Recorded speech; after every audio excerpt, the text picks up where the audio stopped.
गुरुर्ब्रह्मा गुरुर्विष्णु गुरुर्देवो महेश्वरा गुरु साक्षात् परब्रह्म तस्मै श्री गुरुवे नमः। तस्मै श्री गुरुवे नमः। तस्मै श्री गुरुवे नमः। बोलो समर्थ सदगुरुदेव संत श्री रामलाल जी सियाग की जय। बोलो शिव अवतारी महायोगी बाबा श्री गंगाई नाथ की जय। बोलो दशम अवतार कल के अवतार की जय। बोलो सनातन धर्म की जय। बोलो पलाना धाम की जय। बोलो जाम सर धाम की जय। बोलो काजलवास धाम की जय। जय श्री गुरुदेव जय श्री गुरुदेव। जय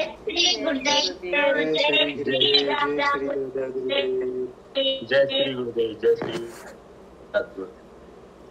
चलिए अब जो है शाम को श्री गुरुदेव रामलाल जी सियाग के सिद्ध योग से आने वाले परिवर्तन और जो परिवर्तन के समय मन में जो सवाल उठते हैं या प्रश्न रहते हैं, जो क्रियाओं के माध्यम से होते हैं या फिर अनुभव के माध्यम से होते हैं, उनके बारे में हम बात करते हैं।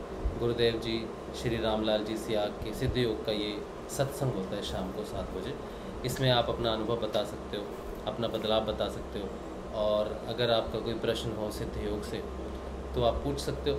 तो हम कोशिश करते हैं कि गुरुदेव की स्पीच में से, गुरुदेव की किताबों से, ऋषि अरविंदो की वाणी या किताबों से या फिर पतंजलि अष्टांग योग के हिसाब से हम उस प्रश्न को समझने की कोशिश करते हैं जो रेफरेंसेस गुरुदेव ने हमें दिए। तो आप अपना अनुभव शेयर कर सकते हो, अपना बदलाव बता सकते हो, और अगर प्रश्न है आपके पास तो आप वो रख सकते हो और बता सकते हो। ठीक है, अगर कोई बात करना चाहता है तो आप बात कर सकते हो।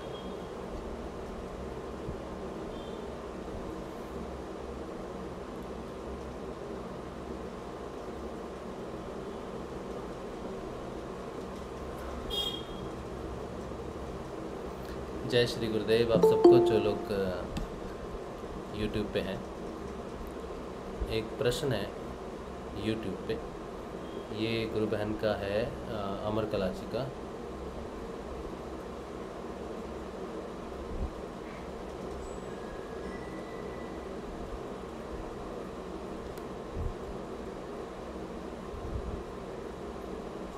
इनका प्रश्न है,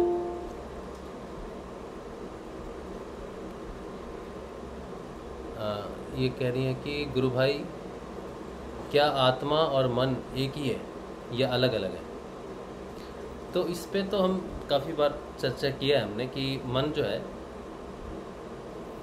अगर हम इस तरह से समझने की कोशिश करेंगे ना कि अगर हमारा प्रश्न है, सोचो कि मन क्या है, आत्मा क्या है, अगर इस तरह से समझने की कोशिश करेंगे तो हमें कॉन्सेप्ट समझ में नहीं आएगा। मतलब हमें एक अलग अलग एक एक पॉइंट समझ में आएगा। अगर हमें कॉन्सेप्ट समझना है तो हमें वो एक फर्स्ट पॉइंट पता होना चाहिए और बीच कुछ एक चीज़ें पता होनी चाहिए।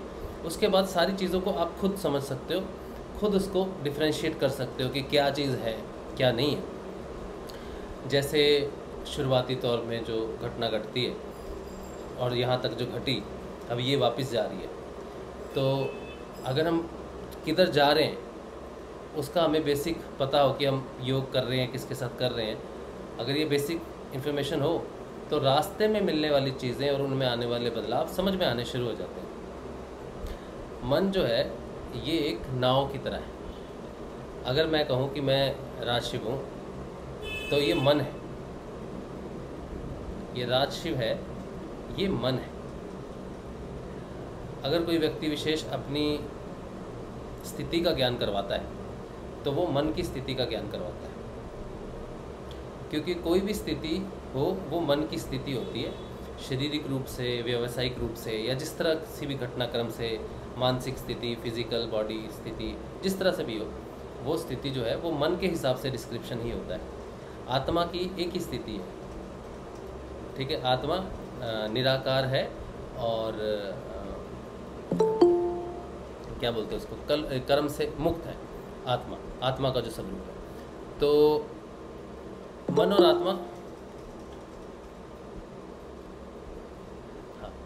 तो ऊपर से अगर देखें तो सबसे पहले निराकार ईश्वर ने संकल्प से कहा कि मैं एक से कई हो जाऊं। जब उसने एक से कई होने की बात कही तब पहला महातत्व क्रिएट हुआ।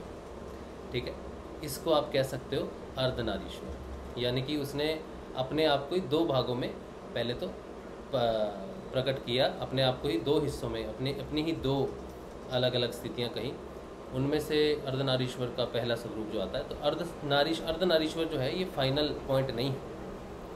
अर्धनारीश्वर एक संकल्प स्वरूप है कि मैं एक से कई हो जाऊँ। तो एक से कई होने के लिए दो चीज़ें हैं, जैसे एक आपने मिट्टी का कोई मूर्ति बनाई, ये बनाने वाली शक्ति अलग है, और उस मूर्ति में अगर प्राण दे दिए जाएं तो वो जीती जागती चीज़ हो जाएगी।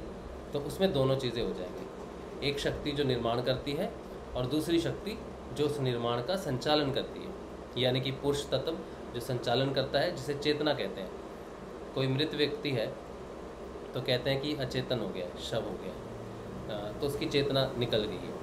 तो एक तो क्रिएशन जो प्रकृति करती है सारी, और दूसरी उस प्रकृति में हलचल, यानी कि आपने एक पेड़ लगाया, एक बीज लगाया, बीज को पेड़ बनने के बीच में जो ट्रांसफॉर्मेशन है ये चेतन के कारण आती है। बिना चेतन के ट्रांसफॉर्मेशन हो नहीं सकती, और बिना क्रिएशन के ट्रांसफॉर्मेशन दिख नहीं सकती। अगर हम किसी चीज़ में ट्रांसफॉर्मेशन देखें तो हमें वो चीज़ होनी चाहिए हमारे पास।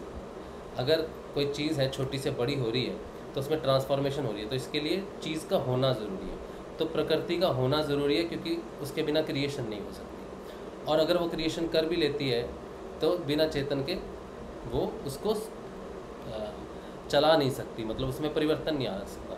तो ये जो प्रकृति है ये रेगुलर परिवर्तनशील है, दुनिया रेगुलर परिवर्तनशील हो रही है, हर पल हर सेकंड परिवर्तन हो रहा है इसमें। अब जो पहला निर्माण हुआ उसको कहते हैं चित्त, इसको महाचित्त कहते हैं।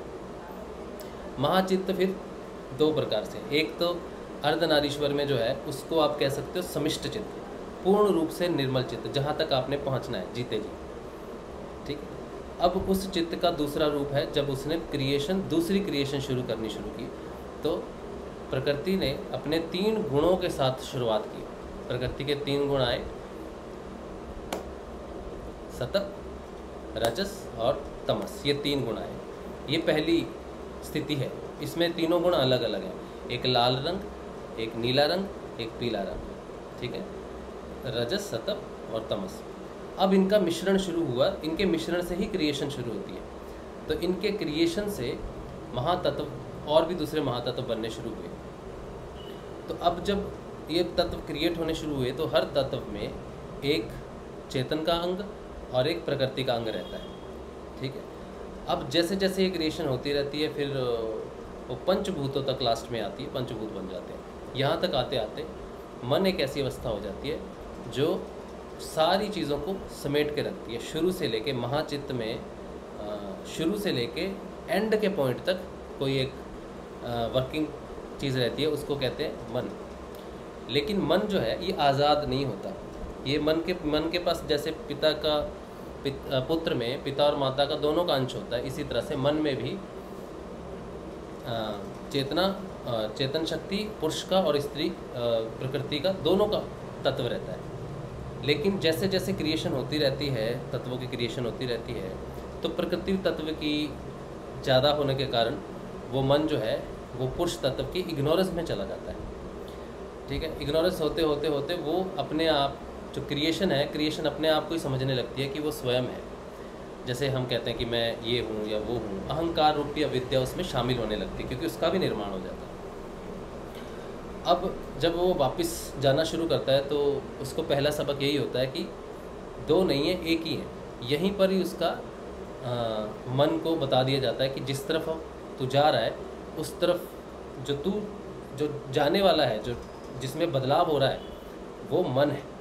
आत्मा में कोई बदलाव नहीं होता, आत्मा पूर्ण है, वही है, वैसी है। सिर्फ मन में जो पुरुष तत्व है चेतना और प्रकृति तत्व है, प्रकृति तत्व ज़्यादा होने के कारण चेतन तत्व 1% है, या फिर कई बार 0% है अचेतन। तो 1% चेतना हुई, आत्मज्ञान शुरू होता है जहाँ से। फिर धीरे धीरे वो बहुत सारी चीज़ों को सीखता है, जैसे आदमी का अहंकार छूट गया, उसका राग द्वेष जो और दूसरी चीज़ें होती हैं जुड़ी हुई, सारी क्लेश पंच क्लेश होती हैं, वृत्तियाँ होती हैं, जैसे जैसे प्रकृति की वो सारी चीज़ें उससे दूर होती जाती हैं, तो मन अपने आप को प्योरीफाई करना शुरू कर देता है। मैं तत्व जो है वो मैंपन ख़त्म होना शुरू हो जाता है, यानी कि मैंपन तीनों गुणों के कारण आता है, और मैंपन ख़त्म होते होते वो पुरुष तत्व बढ़ता जाता है, 1%, 2%, 3%। ये जो 1%, 2% बढ़ रहा है, ये आत्मज्ञान बढ़ता है, यानी कि आत्म तत्व जो है, पुरुष तत्व जो है, उसका ज्ञान बढ़ना शुरू हो जाता है। मैं आत्मा हूँ, इस ये कहने से कोई आत्मा होता नहीं, लेकिन आत्मा किसी भी तरह के किसी भी कर्म में निर्लिप्त नहीं रहती। आत्म जो है वो पूर्ण वैराग्य की स्थिति में रहती है, हमेशा से पूर्ण रहती है। तो जैसे जैसे धीरे धीरे वैराग्य फिर परम वैराग्य की तरफ बढ़ती है आपकी स्थिति, ये जो आपकी स्थिति बदल रही है, ये आप नहीं हो, ये मन है। और जब वो पूर्ण ऊपर तक चले जाते हो आप मन को आप स्वयं कंसिडर करो, जब आप वहाँ तक पहुँच जाओगे परम वैराग्य तक, तो दुनिया आपको दिखेगी सारी चीज़ें। ये जो दुनिया आपको यहाँ से दिख रही है और आप इसको देख रहे हो, तो आत्मा देख रही है, अब मन को देख रही है। इससे पहले क्या होता है कि मन ही सारी सृष्टि को देखता है, मैं ये हूँ वो हूँ, लेकिन जब दृष्टा भाव प्रकट हो जाता है तो आत्मा मन को देखती है, और यहाँ से जो दृष्टा भाव जब हम देखना शुरू करते हैं, इसको कहते हैं स्वाध्याय करना, यानी कि मन अपने आप को देखना शुरू कर लेता है, अपने आप को रिफॉर्म करना शुरू कर देता है, क्योंकि उसको पता चल जाता है कि मन किसी भी चीज़ में बदलाव नहीं कर सकता। इसका अर्थ है कि मैं व्यक्ति विशेष किसी में कोई बदलाव नहीं कर सकते, हम सारी दुनिया को नहीं बदल सकते। तो मन कहता है, और जब उसमें आत्मा का दृष्टाभाव प्रकट होता है, उसको दिखाना शुरू करता है कि प्रॉब्लम बाहर है ही नहीं, तुझ में है, तो वो अपने सारे क्लेश विकारों को छोड़ने की स्थितियाँ शुरू करता है। जैसे उसने क्लेश छोड़ दिया, क्लेश है राग, क्लेश है राग, तो उसने जब राग छोड़ दिया तो दुनिया में जितने भी रागी व्यक्ति हैं वो उनसे दूर हो जाता है। फिर वो इसी तरह से एक और उसने कोई क्लेश छोड़ दिया, वो क्लेश उससे निकल जाता है, तो दुनिया में जो उस क्लेश के साथ संबंधित है वो उनसे डिटैच हो जाता है। जिस तरह से वो अपने आप को देख के अपने आप को उस चीज़ से दूर कर लेता है, उसी तरह से संसार में जितनी भी चीज़ें सारी चीज़ों में लिप्त होती हैं वो उससे दूर हो जाती है। तो जब ये जो छोड़ने की प्रकृति है, रियलाइजेशन, चीज़ों को देखना और उनको छोड़ देना, ये वैराग्य की शुरुआत है, और पूर्णता में जाके परम वैराग्य हो जाता है। अब ये जो पूरा प्रोसेस है, ये ट्रांसफॉर्मेशन है पूरा। जब वो पूरा देखता है क्या क्या छोड़ना है, तो 3 गुणों के अधीन उसको चीज़ें छोड़नी पड़ती है। तमस गुण तो बड़ी खुशी से छोड़ देता है, रजस गुण भी थोड़ी सी छोड़ देता है, सत्व गुण को छोड़ नहीं पाता है। सत्व गुण में बहुत बुरी तरह फंस जाता है कि मैं अच्छा व्यक्ति हूँ, मैं अच्छा काम कर रहा हूँ, मैं सत्संग कर रहा हूँ, मैं गुरु का प्रचार कर रहा हूँ, या मैंने 10 लोगों को जोड़ दिया, 15 लोगों को जोड़ दिया, या मुझे बहुत अच्छी अनुभूतियाँ होती हैं, मैंने भगवान के दर्शन कर लिए, मैंने गुरु के दर्शन कर लिए। ये सारी चीज़ें जो पॉजिटिविटी उसको दिखती है, ये सारी की सारी मैं के साथ जुड़ी होती है कि मैंने कुछ कर लिया या मैं कुछ कर लिया। ये अहंकार का सबसे सूक्ष्म स्वरूप है जो उसके सामने प्रकट होता है, लेकिन यहाँ पे उसे पता नहीं चलता। यहाँ पे क्रेडिट वो देता रहता है कि इसने किया, उसने किया, गुरुदेव ने किया, ये किया, वो किया, लेकिन यहाँ पर भी वो देने का काम करता है, लेता नहीं है, देने का काम शुरू कर देता है। तो यहाँ तक उसकी स्थिति गुणों के अधीन से वो वाक शब्दों में रहता है, वाक में रहता है, तो छोड़ता नहीं है, क्रेडिट छोड़ना शुरू कर देता है। अभी जो भी हो रहा है घटनाक्रम होगा, जब पूर्ण रूप से उसे चीज़ें समझ में आ जाती है कि मैं था ही नहीं, यानी कि मन कभी था ही नहीं, अगर जब वो पूर्ण रूप से आत्मस्थिति में आ जाता है तो वो मन का पूर्ण रूप से त्याग कर देता है। मन का पूर्ण रूप से जिस दिन त्याग कर देता है, उस दिन उसकी जो स्थिति होती है वो शब्द से दूर हो जाती है। ना देना, ना लेना, ना गुरु ने किया, ना इसने किया, ना उसने किया, किसी ने भी नहीं किया। वो पूर्ण रूप से शांत हो जाता है। उस स्थिति को वो व्यक्त नहीं कर सकता। अगर उसने अपना मुंह खोला स्थिति को व्यक्त करने के लिए, तो वो सत्व गुण में तो फंसेगा ही फंसेगा, अगर और किसी गुण में नहीं फंसता। तो जो हाईएस्ट स्थिति है वहाँ पर शब्दों का लोप होना बड़ा ज़रूरी है, क्योंकि वो कुछ भी बोलेगा तो वो कर्म संचय करेगा किसी न किसी रूप में।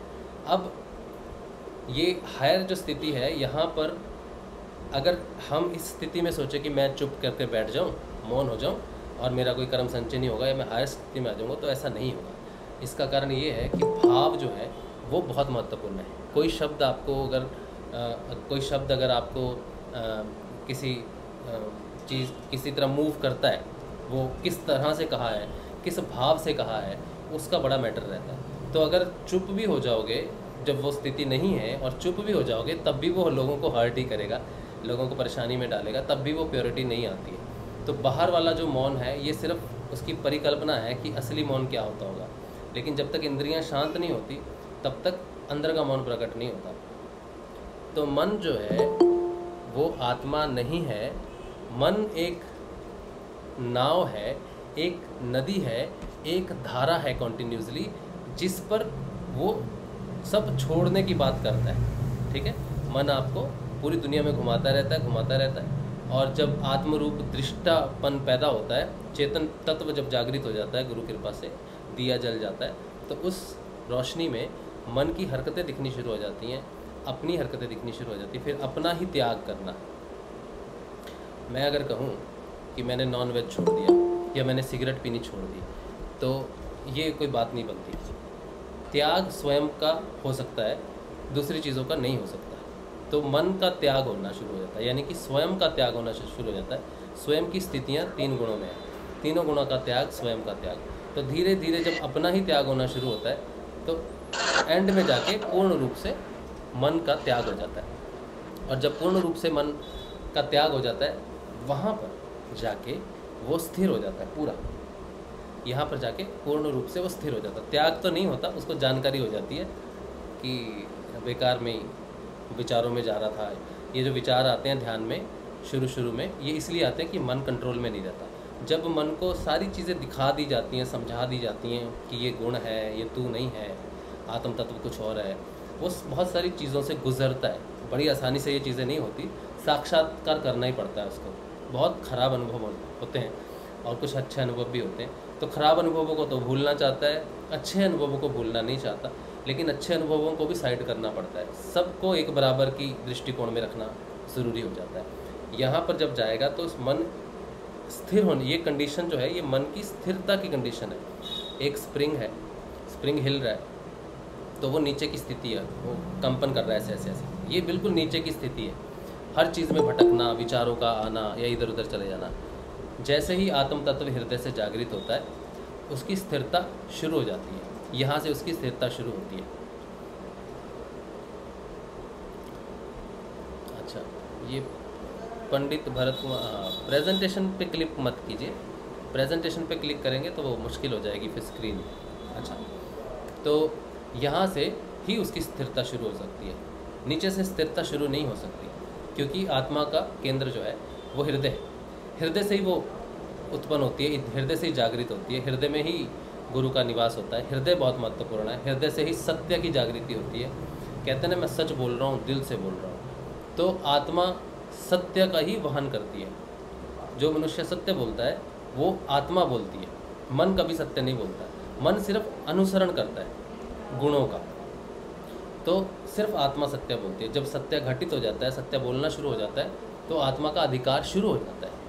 फिर जब यहाँ पर पहुँचता है तो यहाँ से शांति शुरू होती है। यहाँ से हृदय से ऊपर जो हृदय चक्र है, इससे ऊपर शांति प्रारंभ होती है। अब यहाँ से प्रारंभ होते होते होते ये यहाँ तक जब पहुँचती है, ये ट्रांसफॉर्मेशन का मेन एरिया है। लेकिन ये एरिया कनेक्टेड है आपके नीचे के 3 चक्रों से। नीचे के 3 चक्रों के कारण ही यहाँ की स्थिति बनती है यहाँ तक की। तो ये स्थिति जो हृदय की है वो पूरी तरह से प्योर रहती है हमेशा। इसको प्योर नहीं करना पड़ता, कंठ को प्योर नहीं करना पड़ता, आज्ञा चक्र को भी प्योर नहीं करना पड़ता। ये प्योर ही है, क्योंकि ये भौतिक नहीं है, या फिर ये आध्यात्मिक जगत का हिस्सा। अध्यात्म में सब कुछ प्योरिटी है, जहाँ से आत्मा का साम्राज्य शुरू होता है। क्योंकि ये दोनों भौतिक और आत्मिक जगत दोनों ओवरलैपिंग है, इसीलिए इसका प्रभाव हमें खींचता रहता है जब हम अध्यात्म की तरफ जाते हैं। नहीं तो कोई मनुष्य एकदम से आज रात को भौतिक जगत में है और कल को वो संत बन जाएगा, वो ड्रामा होगा, ठीक है। तो उसके ट्रांसफॉर्मेशन में समय लगेगा, एक दिन में नहीं होगा, अनलेस कि वो निर्बीज समाधि में नहीं चला गया, जो हमने बात की थी। भव प्रत्यय योगी जो होते हैं, जो यहाँ पर पहुँच जाते हैं, सबीज के बाद जिनकी मृत्यु हो जाती है, निर्बीज को अटेन नहीं कर पाते, वो होते हैं जिनको समाधि लगती है अचानक, ठीक है। लेकिन वो परिवर्तन भी धीरे धीरे आता है, एकदम से नहीं आता, उनके अंदर बहुत परिवर्तन चलते हैं। लेकिन बिग परिवर्तन जो आता है वो एकदम से समाधि के बाद ही आता है। तो यहाँ से शुरू होना और यहाँ तक आना ही मन का सारा खेल है, ठीक है। अब ये यहाँ से शांत होता होता होता होता जब यहाँ पहुँच जाएगा तो भौतिक और सूक्ष्म भौतिक में पूर्ण रूप से शांति प्रकट हो जाएगी। आप जो शरीर से जिस तरह से हम बात करते हैं या शरीर को जिस तरह हम मेंटेन करते हैं अपना, उसमें स्थिरता आनी शुरू हो जाएगी, एक्शन में स्थिरता आनी शुरू हो जाएगी, वाणी में स्थिरता आनी शुरू हो जाएगी, और सब कुछ जो है वो स्लो हो जाएगा, सब प्रोसेस स्लो हो जाएगा, ये प्रोसेसिंग तेज हो जाएगी। लेकिन बाहर की जो मूवमेंट है वो स्लो डाउन होनी शुरू हो जाएगी। फिर किसी चीज़ में भाग दौड़ नहीं रहती, किसी चीज़ में जल्दबाजी नहीं रहती, और फिर वाणी में स्थिरता, और फिर यहाँ पर पंच इंद्रियाँ जो हैं इनकी भी स्थिरता होनी शुरू हो जाती है। क्या देखा, क्या रिएक्ट करना है, क्या नहीं करना है, वो सारी की सारी पूर्ण रूप से जब शून्य हो जाती है, जब अंदर से मौन प्रकट होता है, तब यहाँ पर मन का राज्य खत्म हो जाता है। यहाँ तक भौतिक जगत है, यहीं तक मन जाता है, इससे आगे मन नहीं जाता है। यहाँ तक आपकी सवारी है। मैं आज्ञा चक्कर से नीचे तक ही है, आज्ञा चक्कर पे मैं नहीं है। आज्ञा चक्कर पे सिर्फ और सिर्फ शुद्ध चेतना है, जिसे कहते हैं सच्चिदानंद। तो यहाँ से उसकी जो है शुरुआत होती है, क्योंकि मन जो है वो क्रिएशन का हिस्सा है, ठीक है। उसी की वजह से सब कुछ होता है सारी दुनिया में, सारी उसी की वजह से होता है। आत्मा पूर्ण रूप से अपना अधिकार क्षेत्र जमा लेती है आज्ञा चक्र से ऊपर, और उसके बाद जब अब आत्मा ने पूर्ण रूप से अपना अधिकार जमा लिया है, अब आत्मा का पूर्ण जानकारी का समय आ गया है। मतलब अब उसको पता होना चाहिए कि वो एक्चुअल में उसकी पूरी जानकारी क्या है, क्योंकि जब तक मन का हिस्सा रहता है तब तक वो बंधनों में रहता है, और जब तक उस पर स्वयं का बंधन रहेगा उसको जानकारी नहीं मिल सकती। सोचो, मेरा बंधन है, मेरा भाई है और मैं जज हूँ, तो मेरे भाई ने मुझे जज बना दिया गया और कहा कि तुमने फैसले लेने हैं और तुम बदलाव भी कर सकते हो। तो मेरा भाई कोई काम करके आता है, कोई ऐसा कुछ काम करके आता है और मेरे ही कोर्ट में आ जाए, मेरे पास अधिकार है, तो मैं पार्शियल हो सकता हूँ, क्योंकि मेरा रिश्ता जुड़ा हुआ है। मन का ही रिश्ता जुड़ते हैं, मन की ही बेड़ियाँ हैं, आत्मा की कोई भी बेड़ियाँ नहीं होती। तो अगर मन नहीं शून्य होता, जिसे ऋषि अरविंदो ने मानस नीरवता कहा है, मानस नीरवता का अर्थ है मन का पूर्ण रूप से शून्य हो जाना। लेकिन मन रहता है, मन रहता है, क्योंकि आपके पास क्रिएशन है, आपके पास शरीर है, आप उस स्थिति में हो जहाँ पर वो सारे तत्व रहते हैं। तो मन रहता है लेकिन नीरव हो जाता है, शून्य हो जाता है, होते हुए भी उसकी प्रेजेंस नहीं रहती। फिर जब वो पूर्ण रूप से शून्य होता है, ये यहाँ से लेकर सबीज समाधि से लेकर निर्बीज समाधि के बीच में जो ट्रांसफॉर्मेशन होती है, ये सब कुछ शून्य होने के बाद भी प्रिपरेशन चलती है, और जब वो पूरी प्रिपरेशन हो जाती है कंप्लीट, फिर यहाँ से कुंडलिनी ऊपर उठ जाती है, जो ऊपर का क्षेत्र है जहाँ पर सारा क्रिएशन है। ये जो हमारा पूरा सिस्टम है, ग्रंथियाँ हैं, जिसमें हम सिर्फ 10-15% ही यूज़ करते हैं। यहाँ तक पहुँचते पहुँचते काफ़ी अधिकार आ जाता है। लेकिन मैं रेंट के मकान में रहता हूँ, तो मैं रहता हूँ, लेकिन मैं इसकी दीवार तोड़ के नई दीवार नहीं बना सकता। तो मेरा अधिकार सिर्फ जानकारी तक है, लेकिन अधिकार क्षेत्र में इसमें परिवर्तन करने की क्षमता मेरे में नहीं है। तो जब तक यहाँ तक है तब तक परिवर्तन नहीं कर सकते किसी भी चीज़ में। यहाँ से उठ जाएंगे पूर्ण रूप से, और तब उसमें फिर परिवर्तन करने की क्षमताएँ आ जाती है। तब वो पूर्ण रूप से जो ऋषि अरविंदो की जो स्थिति थी, गुरुदेव की जो स्थिति है, तो वो परिवर्तन करने की स्थिति है। वो परिवर्तन कर सकते हैं किसी भी चीज़ में, चेतन अचेतन जो भी चीज़ें हैं वो उसमें परिवर्तन कर सकते हैं। एक बार एक बुक है ऋषि अरविंदो की, चेतना का साहसिक अभियान, उसमें मैं पढ़ रहा था ऋषि अरविंदो की चेतना शक्ति के बारे में। थोड़ी सी उसमें थोड़ा तो काफ़ी लिखा है, पर पूरी तो मैंने अभी नहीं पढ़ी। उसमें एक जगह पे श्री माँ कहती हैं कि जब पुणे में बहुत तूफ़ान, जो उनका वो पौंडीचेरी में जब बहुत सारा तूफ़ान आता था तो इतना तेज़ आता था कि खिड़कियाँ भी तोड़ देते थे तूफ़ान। तो वो खिड़कियाँ बंद करने के बाद उसमें बांस के ऐसे क्रॉस लगा देते ताकि इतनी तेज़ आंधी से वो टूटे ना। तो वो सारा पूरी तरह से बंद कर देते थे, इतनी तेज़ बारिश होती थी वहाँ पर। तो सब जब उन्होंने बंद कर दिया, जब वो ऋषि अरविंदो के कमरे में आए तो ऋषि अरविंदो जिस स्थिति में थे वो सोते नहीं थे। ऋषि अरविंदो का काम था कि शाम को 6 बजे से लेकर सुबह 6 बजे तक लिखना। जो लिटरेचर आज हम पढ़ते हैं वो रात भर जाग के लिखते थे, क्योंकि वो पूर्ण चेतन है, निद्रा उन्हें वश में नहीं कर सकती। तो वो लिखते थे रात को, पूरी रात।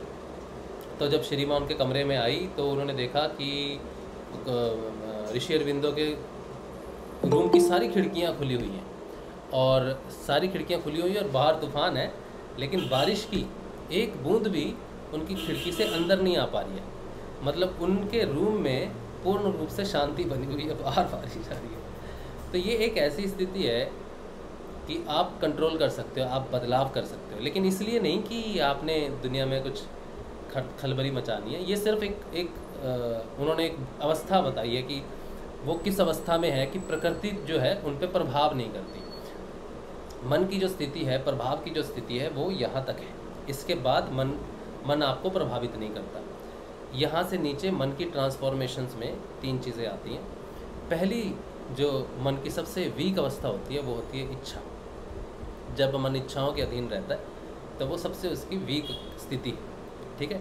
अब ये जो वीक स्थिति है ना, ये साधकों की भी होती है। ऐसा नहीं कि जो साधना नहीं कर रहा या जो साधना कर रहा है वो नहीं, साधक और जो साधक नहीं है उनकी स्थिति यहाँ पर सेम ही है।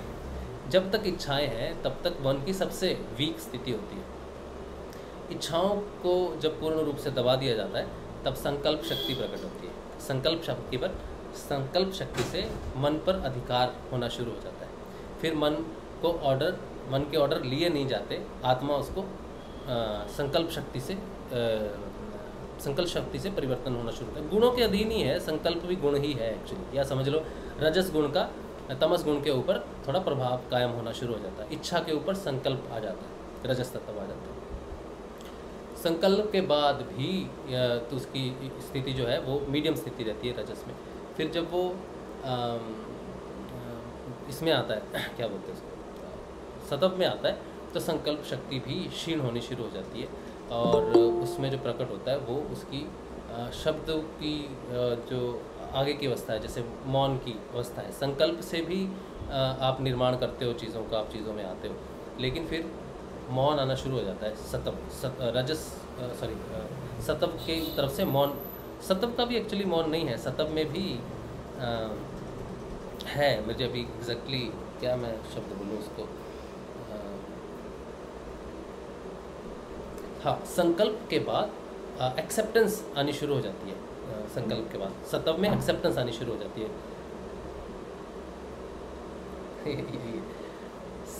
इसके बाद एक्सेप्टेंस के बाद जो है मौन आना शुरू हो जाता है। यानी कि 3 गुणों से बाहर अगर आप जा सकते हो तो सिर्फ आप मौन से ही जा सकते हो।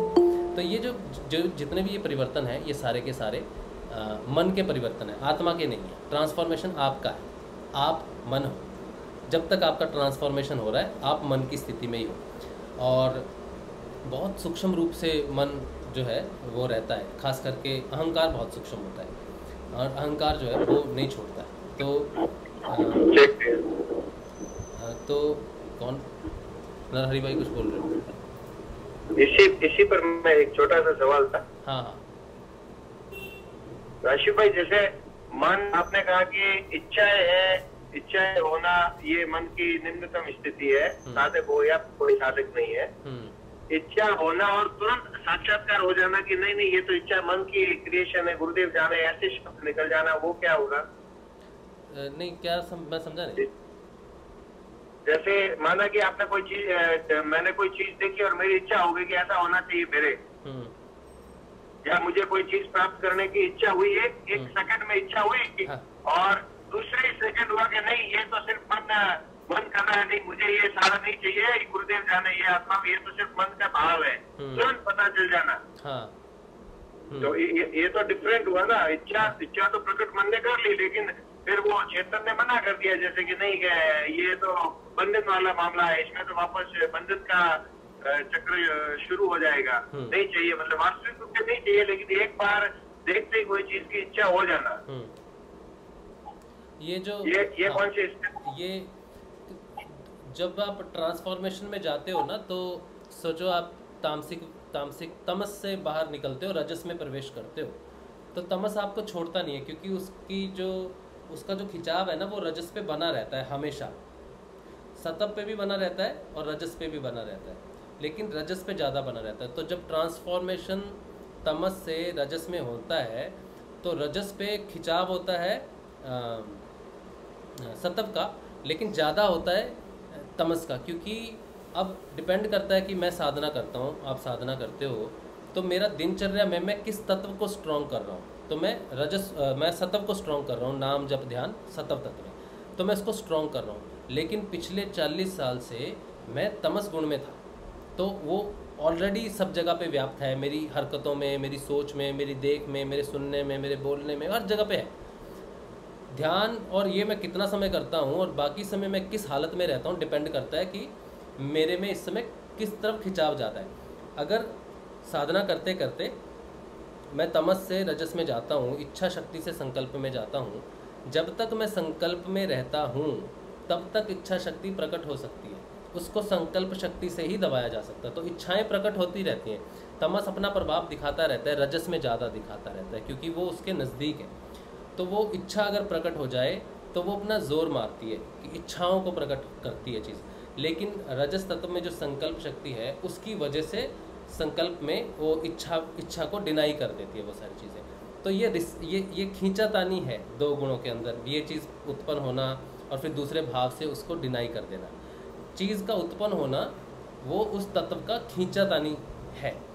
अब जब आप हायर तत्व में चले जाओगे, आप जब सतव में चले जाओगे, तो आपको पता चल जाएगा कि इच्छाएं फिर प्रकट नहीं होती अंदर से। इच्छाएं, ये स्थिति जो मैं बता रहा हूँ, ये बताने से कभी भी समझ नहीं आ सकती कि इच्छाएं कैसे नहीं प्रकट होती, इच्छाएं क्यों प्रकट नहीं होती। किसी चीज़ में पूर्ण रूप से मन भर जाना, ये दो स्थिति है। एक तो विचार आना और आपका उस विचार पे अधिकार रहना, ये अलग चीज़ है।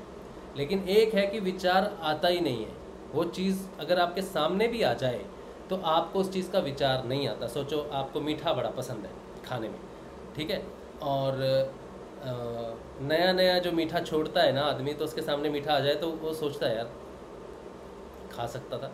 लेकिन एक व्यक्ति जिसने छोड़ ही दिया पूरा, उसके सामने दुनिया भर के मिठाई भंडार भी रख दोगे तो उसे पता चलेगा कि उसे उसकी इच्छा ही प्रकट नहीं होगी उस चीज़ को खाने के लिए या उस चीज़ को आने के लिए। अब ये स्थिति, दो स्थितियाँ अलग है, एक में ट्रांसफॉर्मेशन हो रहा है और एक में ट्रांसफॉर्मेशन उस शक्ति का हो चुका है। तो अगर आप ये कहते हो कि इच्छा प्रकट हुई, दूसरे ही पल सोचा कि नहीं ये नहीं है, तो यहाँ पर रस्साकस्सी है दो गुणों के बीच में। तो ये ट्रांसफॉर्मेशन की एक स्थिति तो नहीं होगी कि आप संकल्प में हो और इच्छा प्रकट ना। संकल्प शक्ति में इच्छाएं प्रकट होती हैं, इसीलिए संकल्प दिया जाता है। जो हठ योग है, हठ योग में शुरुआत ही संकल्प शक्ति से होती है। वो सबसे पहले तमस की सबसे बड़ी जो इच्छा शक्ति है उसी पे ही करते हैं कि वो अपनी इच्छा के विरुद्ध कार्य करते हैं। वो जैसे कहते हैं कि उनको सोचो भूख लगी, अभी तो भूख लगी तो ये शरीर की इच्छा प्रकट हुई, तो वो उस समय उसको डिनाई करते हैं थोड़ी देर के लिए, अभी नहीं, अभी समय नहीं है खाने का, समय के हिसाब से चलना है या फिर समय के हिसाब से साधना करनी है, नियम के हिसाब से सब कुछ कार्य करना है। तो इच्छाएं कभी भी प्रकट हो सकती हैं, लेकिन नियमबद्ध जो है कि 8 बजे ही खाना खाना है, उससे पहले नहीं खाना है, तो वो एक नियम के शुरू हो जाता है। तो हठ योग जो है वो शुरुआत ही संकल्प शक्ति से होती है। हठ योग बिना संकल्प के हो नहीं सकता, इच्छा शक्ति का त्याग है। हाँ, तो इसमें यानी कि संकल्प है वो संकल्प तो आत्मा प्रकट करती है। हाँ, संकल्प कौन पैदा करता है? अपने आप प्रकट होता है संकल्प, अपने आप, यानी चेतन करता कोई तो संकल्प होता है, वो क्लियर समझ में आता है कि ये संकल्प है और ये इच्छा है। इसमें मैं डिफरेंट मुझे लगता है कि संकल्प और इच्छा में डिफरेंस समझ में आता है कि ये संकल्प है और ये इच्छा है। हाँ हाँ, पहला त्याग। तो वो संकल्प तो स्वतः उत्पन्न होता है। स्वतः का मतलब चेतन उत्पन्न करता है क्या? हाँ, अपने आप अंदर से ही पता चल जाता है कि ये इच्छा है और ये नहीं करना है मुझे। हाँ, मानसिक प्रॉब्लम्स जितनी भी है ना, मानसिक जितनी गुरुदेव कहते हैं ना मानसिक प्रॉब्लम्स है, सारी इच्छा शक्ति में, संकल्प में कोई भी मानसिक प्रॉब्लम नहीं है। हाँ, सारी इच्छाओं में, बिल्कुल सही है। संकल्प शक्ति में कोई मानसिक प्रॉब्लम नहीं है। और ये अपने आप डेवलप होता है, संकल्प अपने आप डेवलप हो जाता है। इच्छा शक्ति का त्याग की शुरुआत है। फिर वो परम वैराग्य, इसको ही वैराग कहते हैं, त्याग को ही वैराग कहते हैं। फिर भी धीरे धीरे वैराग बढ़ता रहता है और जब सतप भी पार कर जाता है तो परम वैराग्य की स्थिति प्रकट हो जाती है। और जो मौन की जो बात, जैसे आपने कहा तत्व को पार करने के बाद तो मौन की स्थिति है। सामान्य गृहस्थी प्राणी तो मौन में तो कैसे रह सकता है? अंदर या बाहर का कुछ बोलेगा, आपने बताया कि कुछ भी बोलेगा तो वो तो गुण के अधीन होकर ही बोलेगा। हाँ होगा। लेकिन ये साधना के दौरान की चीज है। एक बार साधना कंप्लीट हो जाएगी ना, साधना के दौरान की बात मैंने कही है, मौन गुण। जब एक बार कंप्लीट यहाँ पे योग हो जाएगा ना, फिर आप बात करोगे ना तो आप निर्लिप्त रहोगे। अच्छा, फिर आप निर्लिप्त हो जाओगे। निर्लिप्त, अच्छा, बात कुछ भी होगी तो भी निर्लिप्तता होगी ना उसमें। हाँ, स्थिति ऐसी आ जाएगी। एक भाव होता है, एक मंदिर में आप गए, बड़ी आस्था के साथ गए, भगवान है जी, और दूसरा गया मंदिर में चोरी करने के लिए। दोनों के भाव में फर्क है, उस ठाकुर को पता है। ठीक है, तो जब आप योग कर लोगे, वापिस दुनियादारी करोगे ना, तो भाव खत्म हो जाता, भाव क्लियर हो जाता है पूरा, क्या है क्या नहीं है सिस्टम। फिर आप बोलो, कुछ भी करो, आप कहोगे मैंने ये किया था, वो किया था, फिर उसमें वो मैं नहीं है जो यात्रा में रहता है। तो वो ट्रांसफॉर्मेशन हो जाता है। 3 दिन में मैंने स्वयं में एक परिवर्तन महसूस किया है। तो बड़ा सा परिवर्तन वैसे मुझे लगता है कि बहुत बड़ा है। जैसे कि आपने मंदिर कहा ना, तब मुझे याद आया। तो अब तक तो ऐसा था कि मंदिर जाते हैं और मंदिर दर्शन करने जाते हैं पत्थर वाले भगवान के, बराबर नहीं। अभी ये हो रहा है कि मुझे जिंदा शरीर वाले भगवान के से मतलब जो अच्छे साधु है और मुझे उनको ही दर्शन करने हैं। पत्थर वाले भगवान के मंदिरों में जाके मुझे जैसे दर्शन करने की इच्छा नष्ट हो गई है। अच्छा। तो अभी 2-3 दिन से साधुओं का अच्छा सान्निध्य रहा। इंदर गिरी जी करके है, उनका पूरा दिन सान्निध्य रहा, और चंदन गिरी जी है, उनका रहा। एक शंकर पुरी जी है, तो उनके साथ तो 10 मिनट ही गुजरे।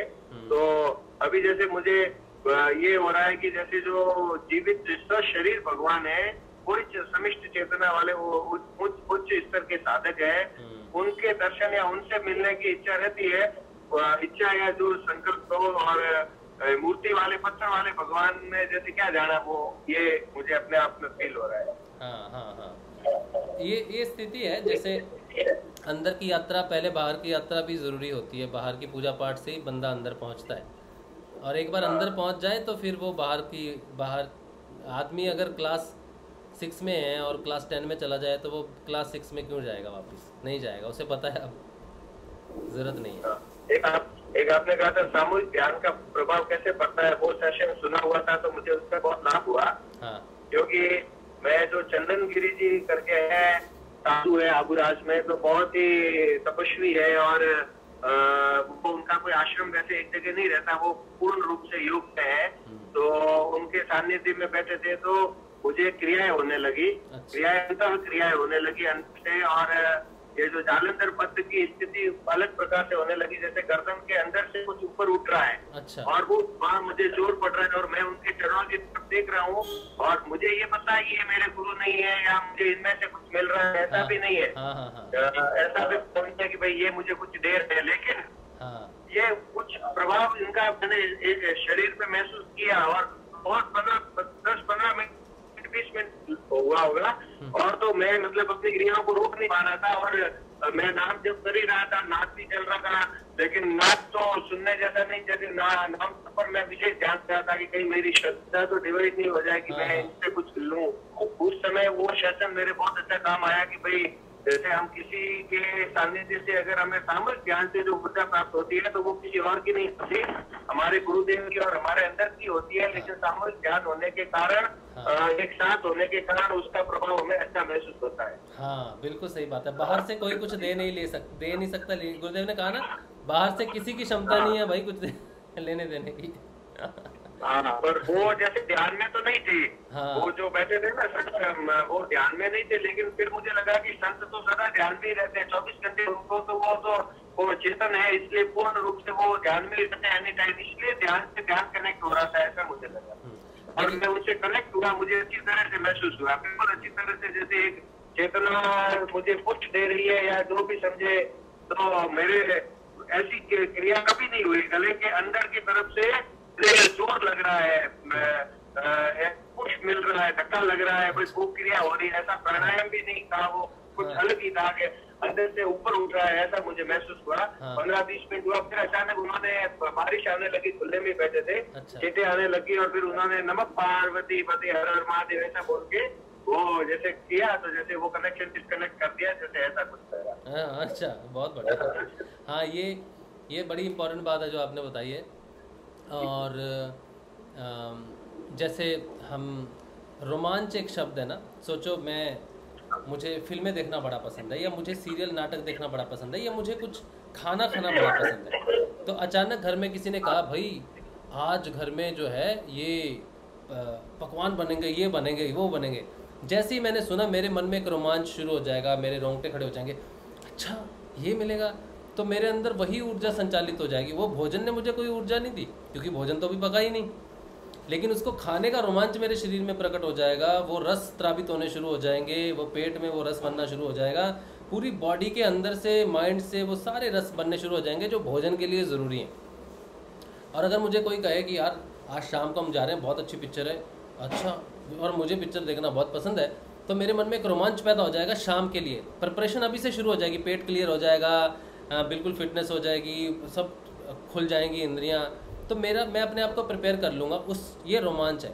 अगर कोई सत्संगी कहता है कि आज हम जिससे मिल रहे हैं वो ऐसे हैं, संत हैं, ये हैं, वो हैं, तो उसके मन में वही ऊर्जा संचालित हो जाएगी जो उसके अंदर है, जो उसके लिए रोमांच पैदा करती है। तो साधना जो हम करते हैं, ये साधना का एक हमारे अंदर तत्व है, जिसे हम कहते हैं चेतन तत्व, गुरु तत्व कहते हैं। जब भी हम उससे रिलेटेड, सत्य से रिलेटेड, आत्मा से रिलेटेड, ईश्वर से रिलेटेड कोई भी जगह पर जाते हैं, तो हमारे अंदर का ही ऊर्जा है जो विस्फोटित होती है उस चीज़ के साथ। बाहर वाली चीज़ कोई घटना नहीं घटाती है, बाहर तो बस एक वातावरण क्रिएट होता है। ग्रुप मेडिटेशन से सिर्फ एक वातावरण क्रिएट होता है, लेकिन वो ग्रुप मेडिटेशन से आपको कितना लाभ मिलेगा ये आपके रोमांच पे डिपेंड करता है। सोचो 100 लोग मेडिटेशन में बैठे हैं, एक गाली देने के लिए बैठा है, और 99 जो है वो साधना करने के लिए बैठे हैं। तो 99 में वो जो रोमांच पैदा होगा, ऊर्जा पैदा होगी, वो गाली देने वाले में नहीं होगी, क्योंकि वो रोमांच से नहीं बैठा, वो कनेक्टेड नहीं है, वो ग्रुप में होने के बाद भी वो कनेक्टेड नहीं हो पाएगा। तो हमें जो भी लाभ प्राप्त होते हैं, किसी की संगत से जो भी बदलाव आते हैं, वो हमारे अंदर की ऊर्जा और हमारे अंदर की उस प्रेजेंट स्थिति के कारण आते हैं कि हम उस समय उस स्थिति में हैं, उस चीज़ को डेवलप करने के लिए नहीं है। तो अगर आप बैठे हो कहीं और कोई अच्छा साधक आपके बीच में आ जाए और फिर उसकी ऊर्जा है, तो आपके अंदर अगर वो ऊर्जा है, आपका ध्यान केंद्रित उस तरफ है, तो रोमांच पैदा हो जाएगा, वो चीज़ हो जाएगी। अब सोचो कोई सत्संग करता है, कोई व्यक्ति सत्संग जो व्यक्ति कर रहा है वो अच्छी बात बोल रहा है, आपको अच्छी बातें सुननी है, लेकिन वो सत्संग जो कर रहा है वो उसके मन में कुछ और ही चल रहा है, आपके मन में फिर भी रोमांच प्रकट हो जाएगा, क्योंकि वो ईश्वर की बात तो हो रही है, आप उस ईश्वर की बात में सम्मिलित हो। तो कोई सत्संग अगर ऐसा हो जहाँ पर सत्संगी खुद जो है उस चीज़ में डूबा ना हो, बस वो बात कर रहा हो, पढ़ के बता रहा हो, कोई इन्फॉर्मेशन आपको बता रहा हो, लेकिन आप में पूरी श्रद्धा हो, पूरी डिपेंडेंस हो, तो वो जो ऊर्जा उन शब्दों की होगी वो आपको मिलेगी, वहाँ भी आपको पूरा प्रभाव उस चीज़ का हासिल होगा। तो जितने लोग सत्संग में जाते हैं, कुछ तो गुरु होते हैं अच्छे और कुछ उतने अच्छे नहीं होते, या फिर सिर्फ पदवी के लिए बैठे होते हैं, गद्दी के लिए बैठे होते हैं, वहाँ भी जो सत्संगी लोग सुनने जाते हैं उनके मनों पे प्रभाव पड़ता है। हालांकि जो सत्संग करता है, जो गद्दी संभाल रहा है, उसके मन पे वो प्रभाव उतना नहीं पड़ता, लेकिन जो सुनने जाते हैं वो रेडी होते हैं प्रभाव लेने के लिए। तो ये डिपेंड करता है आपकी सिचुएशन पे। बाहर से कोई व्यक्ति आपको सच्ची में कुछ दे ले सकता नहीं, आप अपनी ही ऊर्जा को संचालित करते हो उस परिस्थिति के हिसाब से। तो ग्रुप मेडिटेशन आपको वो ऊर्जा तब मिलती है, सारी ऊर्जा तब एकत्रित होती है जब आप उसके लिए तैयार होते हो। अगर मन में डाउट है या कुछ भी है, फिर वो आप उसको ग्रहण नहीं कर सकते। तो गुरुदेव ने भी कहा है कि दूंगा तो मैं तब जब तुम पात्र सीधा रखोगे। तो हमेशा अगर ग्रहण करने है, कहीं ग्रहण करने जाना है, तो अपना खालीपन, डिवोशन होना ज़रूरी है। अगर नहीं, अगर डिबेट में जाना है या फिर आगे प्रूव करने जाना है अपने आप को, तो फिर वो आप रिसीव नहीं कर सकते। तो अगर आप बात भी कर रहे हो तो आपका बर्तन तब भी सीधा होना चाहिए, एक्सेप्टेंस में होना चाहिए। ठीक है, तो ये छोटी छोटी चीज़ें हैं जो है तो छोटी हैं, लेकिन समझ आने में बड़ा समय लग जाता है, और जब तक समझ में आती है तब तक फिर घटना भी घट जाती है बहुत सारी। तो कभी भी सुनी हुई चीज़ों से और देखी हुई चीज़ों से कभी भी प्रभावित नहीं होना चाहिए जब तक कि आपके अंदर वो घटना ना घटे। ठीक है, तो ये नरहरि भाई ने बहुत अच्छी बात बताई, और उन्होंने वो सेशन जो था, वो जो बात हमने की थी कि कोई किसी को कुछ देता लेता नहीं है, किसी के प्रभाव की वजह से आपको क्रिया नहीं होती है। कोई गुरु भाई बात कर रहा है, कोई गुरु बहन बात कर रही है और आपको क्रियाएं हो रही हैं, ये इसलिए नहीं हो रही कि उसकी शक्ति आप में आ रही है, इसलिए हो रही है कि आपको गुरु की बात अच्छी लगती है सुननी, आपके अंदर की ऊर्जा ही उठ रही है और आपको रोमांच दे रही है उस चीज़ में। वो तो सिर्फ बात कर रहा है उस चीज़ के बारे में, वो कितना अच्छा है, कितना पवित्र है, उससे मैटर नहीं करता। मैटर करता है कि आप कितने पवित्र हो, आप कितने अच्छे हो, और आपको गुरु बात सुनने में कितनी अच्छी लगती है। इसीलिए एक गुरु भाई की बात सुनने से 10 को क्रिया हो सकती है, 10 को नहीं भी हो सकती। तो रोमांच की बात है, उसको ध्यान से सुनने की बात है, ध्यान लगाने की बात है गुरुदेव की तरफ। ना तो बोलने वाला विशेष है, चाहे वो कितना ही बड़ा साधक क्यों ना हो, उसमें कोई शक्ति नहीं है। वो बोल रहा है और आप उसे बड़ा समझते हो तो बड़ी बात लग रही है, इसीलिए रोमांच बड़ा पैदा हो जाता है। घटना किसी ने भी नहीं घटाई, कोई गुरु भाई गुरु बहन, कोई घटना किसी ने नहीं घटाई। घटना आपने ही घटाई, आपके विश्वास ने घटाई, आपके रोमांच ने घटना घटाई, गुरु तत्व ने घटना घटाई जो आपके अंदर है। ये बहुत महत्वपूर्ण जानकारी है। ठीक है जी, अच्छा चलिए, और कोई गुरु भाई जो है अगर कुछ कहना चाहे। कौन है? क्षितिज बोल रहे हैं। हाँ जी क्षितिज बोलिए, जरा जोर से बोलिए, आवाज़ थोड़ी कम आ रही है। जी भैया जय गुरुदेव। जय गुरु। भैया मैं ये बोलना चाह रहा था कि जैसे गुरुदेव अपनी स्पीच में बोलते हैं कि ये पैरासाइकोलॉजी है, तो ये तो जो बुद्धिजीवी हैं, हाँ, या जो साइंस के रूप में गुरुदेव को देखते हैं उनके लिए है भैया। जैसे कोई भक्ति भाव से या सहज भाव से देखता है, गुरु तत्व के रूप में देखता है, उसके लिए तो सहज कृपा मान सकते हैं। हाँ जी, उसके लिए तो अपन कृपा रूप मान सकते हैं। हाँ हाँ हाँ, ये सिर्फ कृपा है। आपका कहने का मतलब है कि हम अध्यात्म में अपनी बुद्धि से समझ नहीं सकते अगर हम जिज्ञासु भी हैं, तो ये कहना चाहते हैं? जैसे हम जिज्ञासा भाव में ना देखें, हम भक्ति रूप में देखें, तो जिज्ञासा दो तरह से शांत होती है, एक तो भौतिक बुद्धि से और एक आध्यात्मिक ज्ञान से। दोनों अलग है, दोनों के क्षेत्र मिलते नहीं। भौतिक बुद्धि एक लेवल तक जाती है, उसके बाद एंड हो जाता है उसका। वहाँ से जहाँ बुद्धि का शेष होती है, वहाँ से आध्यात्मिक ज्ञान पूर्ण रूप से प्रकट हो जाता है। लेकिन आध्यात्मिक ज्ञान का जो एरिया है वो बुद्धि का एरिया भी कवर करता है। तो जो आध्यात्मिक ज्ञान है वो बुद्धि का एरिया और अध्यात्म का एरिया दोनों कवर करता है। लेकिन बुद्धि जो है वो एक साइकोलॉजी तक जाती है, पैरासाइकोलॉजी में उसका कोई अधिकार नहीं है। लेकिन आध्यात्मिक ज्ञान पैरासाइकोलॉजी और साइकोलॉजी दोनों में विशेष रूप से कार्य करता है, इसलिए कि पैरासाइकोलॉजी से ही साइकोलॉजी का डिज़ाइन होता है। तो जिसका अधिकार पैरासाइकोलॉजी की अंडरस्टैंडिंग में है वो साइकोलॉजी को पूर्ण रूप से समझ सकता है, क्योंकि साइंस जो साइकोलॉजी है वो साइंस है, और ये साइंस गॉड से आई है, और गॉड पैरासाइकोलॉजी में आता है। तो गॉड से ही प्रस्तुत होने वाली चीज़ गॉड की ज्ञान के अधीन रहती है। तो आध्यात्मिक ज्ञान में जो जिज्ञासा शांत होती है वो शांति प्रकट करती है, लेकिन बुद्धि से जिज्ञासाएं शांत नहीं होती, ना ही उस चीज़ को समझा जा सकता है, पूर्ण रूप से नहीं समझा जाता। एक हद तक आप बहुत बुद्धिजीवी हो सकते हो। बुद्धिजीवी जो शब्द है, बुद्धिजीवी शब्द है एक क्षेत्र तक, ठीक है, और इनको समझाया जा सकता है क्योंकि ये साइंस में विश्वास रखते हैं। ये कहते हैं 2+2 4 होगा तभी मानेंगे। तो बुद्धिजीवी 2+2 4 दिखाते हैं और अध्यात्म 2+2 4 ही दिखाता है उनको। लेकिन वो 2 कहाँ से आया और प्लस कहाँ से आया और 2 कैसे उत्पन्न हुआ, ये साइकोलॉजी समझना नहीं चाहती। लेकिन पैरासाइकोलॉजी उसकी भी जन्मदाता होती है, उस विज्ञान की जन्मदाता होती है। तो ये क्योंकि विज्ञान को महत्वपूर्ण समझते हैं बुद्धिजीवी, इसीलिए ये साइंस को देखते हैं लेकिन साइंस का उत्पन्न कैसे हुई उसको नहीं देखते, उनसे उनको फर्क नहीं पड़ता।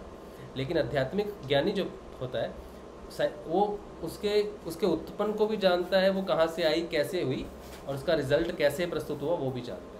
तो जो जिज्ञासा है ये दो प्रकार की है, एक बुद्धि की और एक आत्मा की। ठीक है। तो अगर हम कुछ जानना चाहते हैं प्रकृति का रहस्य, इसका मतलब ये नहीं कि हम बुद्धिजीवी हैं। हर जिज्ञासु को बुद्धिजीवी नहीं कह सकते। जैसे आजकल कई बार पोस्ट आती है कि अपना दिमाग मत लड़ाओ, अपना ये मत करो, ये आती हैं, ये पोस्ट सारी आती हैं। ठीक है। लेकिन ये सारी पोस्ट जो लिखी जाती हैं ये गलत तरीके से पेश की जाती हैं। आध्यात्मिक जिज्ञासा भी होती है, क्योंकि अगर ज्ञान नहीं होगा तो दृष्टा भाव प्रकट नहीं होता। दृष्टा भाव प्रकट नहीं होगा तो अपने गुणों के अधीन होने वाले कार्य दिखाई नहीं देते। इसीलिए जिज्ञासा ज्ञान के क्षेत्र में है। बुद्धिजीवी जो है वो प्रस्तुत चीज़ों का आंकलन करते हैं, उसका रिजल्ट देखते हैं, 2+2 करते हैं। लेकिन ज्ञान उस चीज़ को उत्पन्न करता है, उसके सोर्स को देखता है। तो जब जो व्यक्ति साधना करता है उसमें जब ज्ञान उत्पन्न होगा तो उसमें जिज्ञासा उत्पन्न होगी ही होगी। जिज्ञासा इस बात की नहीं होगी कि मैंने क्या करना है, जिज्ञासा इस बात की होगी कि ये सब कैसे हो रहा है। ठीक है। तो ये अलग है। मतलब अगर कोई कुछ कहे आपको कि दिमाग मत लड़ाओ, बुद्धि मत चलाओ, इसमें बुद्धि का कोई कार्य नहीं है तो समझ लो कि उसने अभी अध्यात्म में प्रवेश नहीं किया। वो जिज्ञासा समझते नहीं, वो ज्ञान को समझते नहीं, क्योंकि ज्ञान की भी जिज्ञासा होती है, आध्यात्मिक ज्ञान की जिज्ञासा होती है। एक बुद्धिजीवी को आध्यात्मिक ज्ञान की जिज्ञासा हो सकती है। ठीक है। लेकिन जिसको आध्यात्मिक ज्ञान की प्राप्ति है उसको, वो बुद्धिजीवी को तभी शांत कर सकता है जब वो खुद ज्ञान को जानता है। और ज्ञान को जानने के लिए ध्यान, और ज्ञान को जानने के लिए जिज्ञासा नहीं चाहिए। आध्यात्मिक ज्ञान जिज्ञासा से प्राप्त नहीं होता है, ये सच्ची बात है। जो बौद्धिक व्यक्ति हैं, जो बुद्धि का प्रयोग करते हैं, उनकी जिज्ञासा से उनको ज्ञान प्राप्त होता है। लेकिन आध्यात्मिक व्यक्ति को जिज्ञासा से ज्ञान प्रकट नहीं होता। हो भी जाता है, अगर उसकी जिज्ञासा हो भी जाए तो प्रकट हो भी जाता है। लेकिन आध्यात्मिक व्यक्ति को ज्ञान प्रकट होने के लिए जिज्ञासा का होना महत्वपूर्ण नहीं है। आध्यात्मिक व्यक्ति जिसको आध्यात्मिक ज्ञान प्राप्त होता है, जो विज्ञान में क्षेत्र में है, उसको जिज्ञासा नहीं होने से भी ज्ञान प्रकट होता रहता है हमेशा। किसी ने प्रश्न पूछा, ये उस व्यक्ति की जिज्ञासा नहीं है कि मैं इस चीज़ को जानूं। कोई दूसरा व्यक्ति उससे पूछेगा कि ये चीज़ कैसे है, तो वो अपने आप उस चीज़ का ज्ञान प्रकट हो जाएगा। ये आध्यात्मिक ज्ञान है। तो खुद की जिज्ञासा हो तब भी प्रकट हो जाता है, अगर खुद की जिज्ञासा ना भी हो तब भी ज्ञान बेवजह प्रकट होता रहता है। आप खाना बना रहे होगे और आपको प्रकृति का बहुत बड़ा रहस्य मालूम चल जाएगा। आपने कुछ नहीं किया, आप तो खाना बना रहे हो, आप रास्ते में जा रहे हो, वो अचानक विचार से वो ज्ञान डाउनलोड हो जाता है। तो आध्यात्मिक क्षेत्र में जिज्ञासा का होना महत्वपूर्ण नहीं है, लेकिन भौतिक जीवन में जिज्ञासा से ही ज्ञान प्राप्त होता है। तो जो लोग कहते हैं बुद्धि मत चलाओ, ये मत चलाओ, एक तरह से ये संतों की वाणी है कि ज्ञान मत चलाओ, बुद्धि मत चलाओ, क्योंकि बुद्धि चलाने से आध्यात्मिक ज्ञान प्राप्त नहीं होता। होता है कहीं पर, लेकिन हमेशा नहीं होता। इसलिए बुद्धि से हम ज्ञान प्राप्त कर लेंगे, ये गलत है। लेकिन प्रश्नों से हल मिलते हैं बुद्धिजीवियों को। लेकिन अगर इसी को संत कहे कि तुम अपनी बुद्धि मत चलाओ, सिर्फ नाम जाप ध्यान करो, ज्ञान अपने आप प्रकट हो जाएगा, ये संत कहे तो समझ में आती है बात। लेकिन यही बात कोई दूसरा कहे कि तुम अपनी बुद्धि मत चलाओ, क्योंकि वो संत नहीं है, तो उस बात का कोई विशेष अर्थ रहता नहीं। कुछ समझ में आ रहा है कि नहीं आ रहा है क्षितिज? भैया मैं तो समझ में आ रहा हूँ, लेकिन मैं ये पूछ रहा हूँ, जैसे बुद्धि का उपयोग करता हूँ तो मैं फंसता जाता हूँ। भैया किस चीज में फंस जाते हो? जैसे मंत्र जाप किया, कुछ ऐसे स्थिति ठीक हुई तो दिमाग लगाने लगती है, क्या हुआ, मतलब दिमाग उलझाने लगता है बेवजह कभी, और फंस जाते। फिर क्या सोचते हो दिमाग से? ये कि मतलब क्या हो रहा है, कि कितनी, मतलब कितने समय में होंगे, कितने साल जी पाएंगे, इस टाइप की टेंशन होती।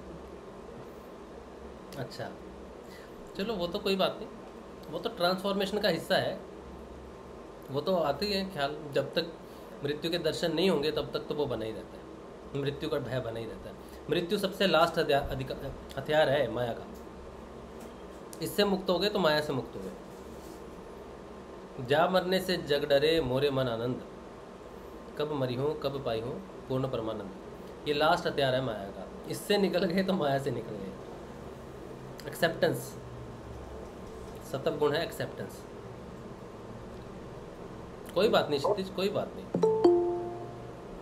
कोई बात नहीं, ये सब हिस्सा है साधना का। अच्छा चलिए, और थोड़े प्रश्न हैं इस पे यूट्यूब पे।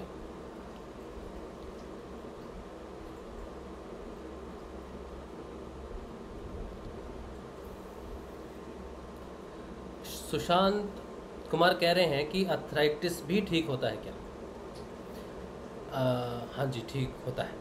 अर्थराइटिस, गठिया था किसी को, गांठें पड़ जाती हैं शरीर में, वो टेढ़ी हो जाती हैं, उंगलियां टेढ़ी हो जाती हैं, हड्डियां टेढ़ी हो जाती हैं। अर्थराइटिस में भी ऐसे ही होता है, हाथ पैर की उंगली हड्डियां टेढ़ी मेढ़ी होनी शुरू हो जाती हैं। तो सिद्ध योग में अर्थराइटिस भी ठीक होता है, गठिया भी ठीक होता है।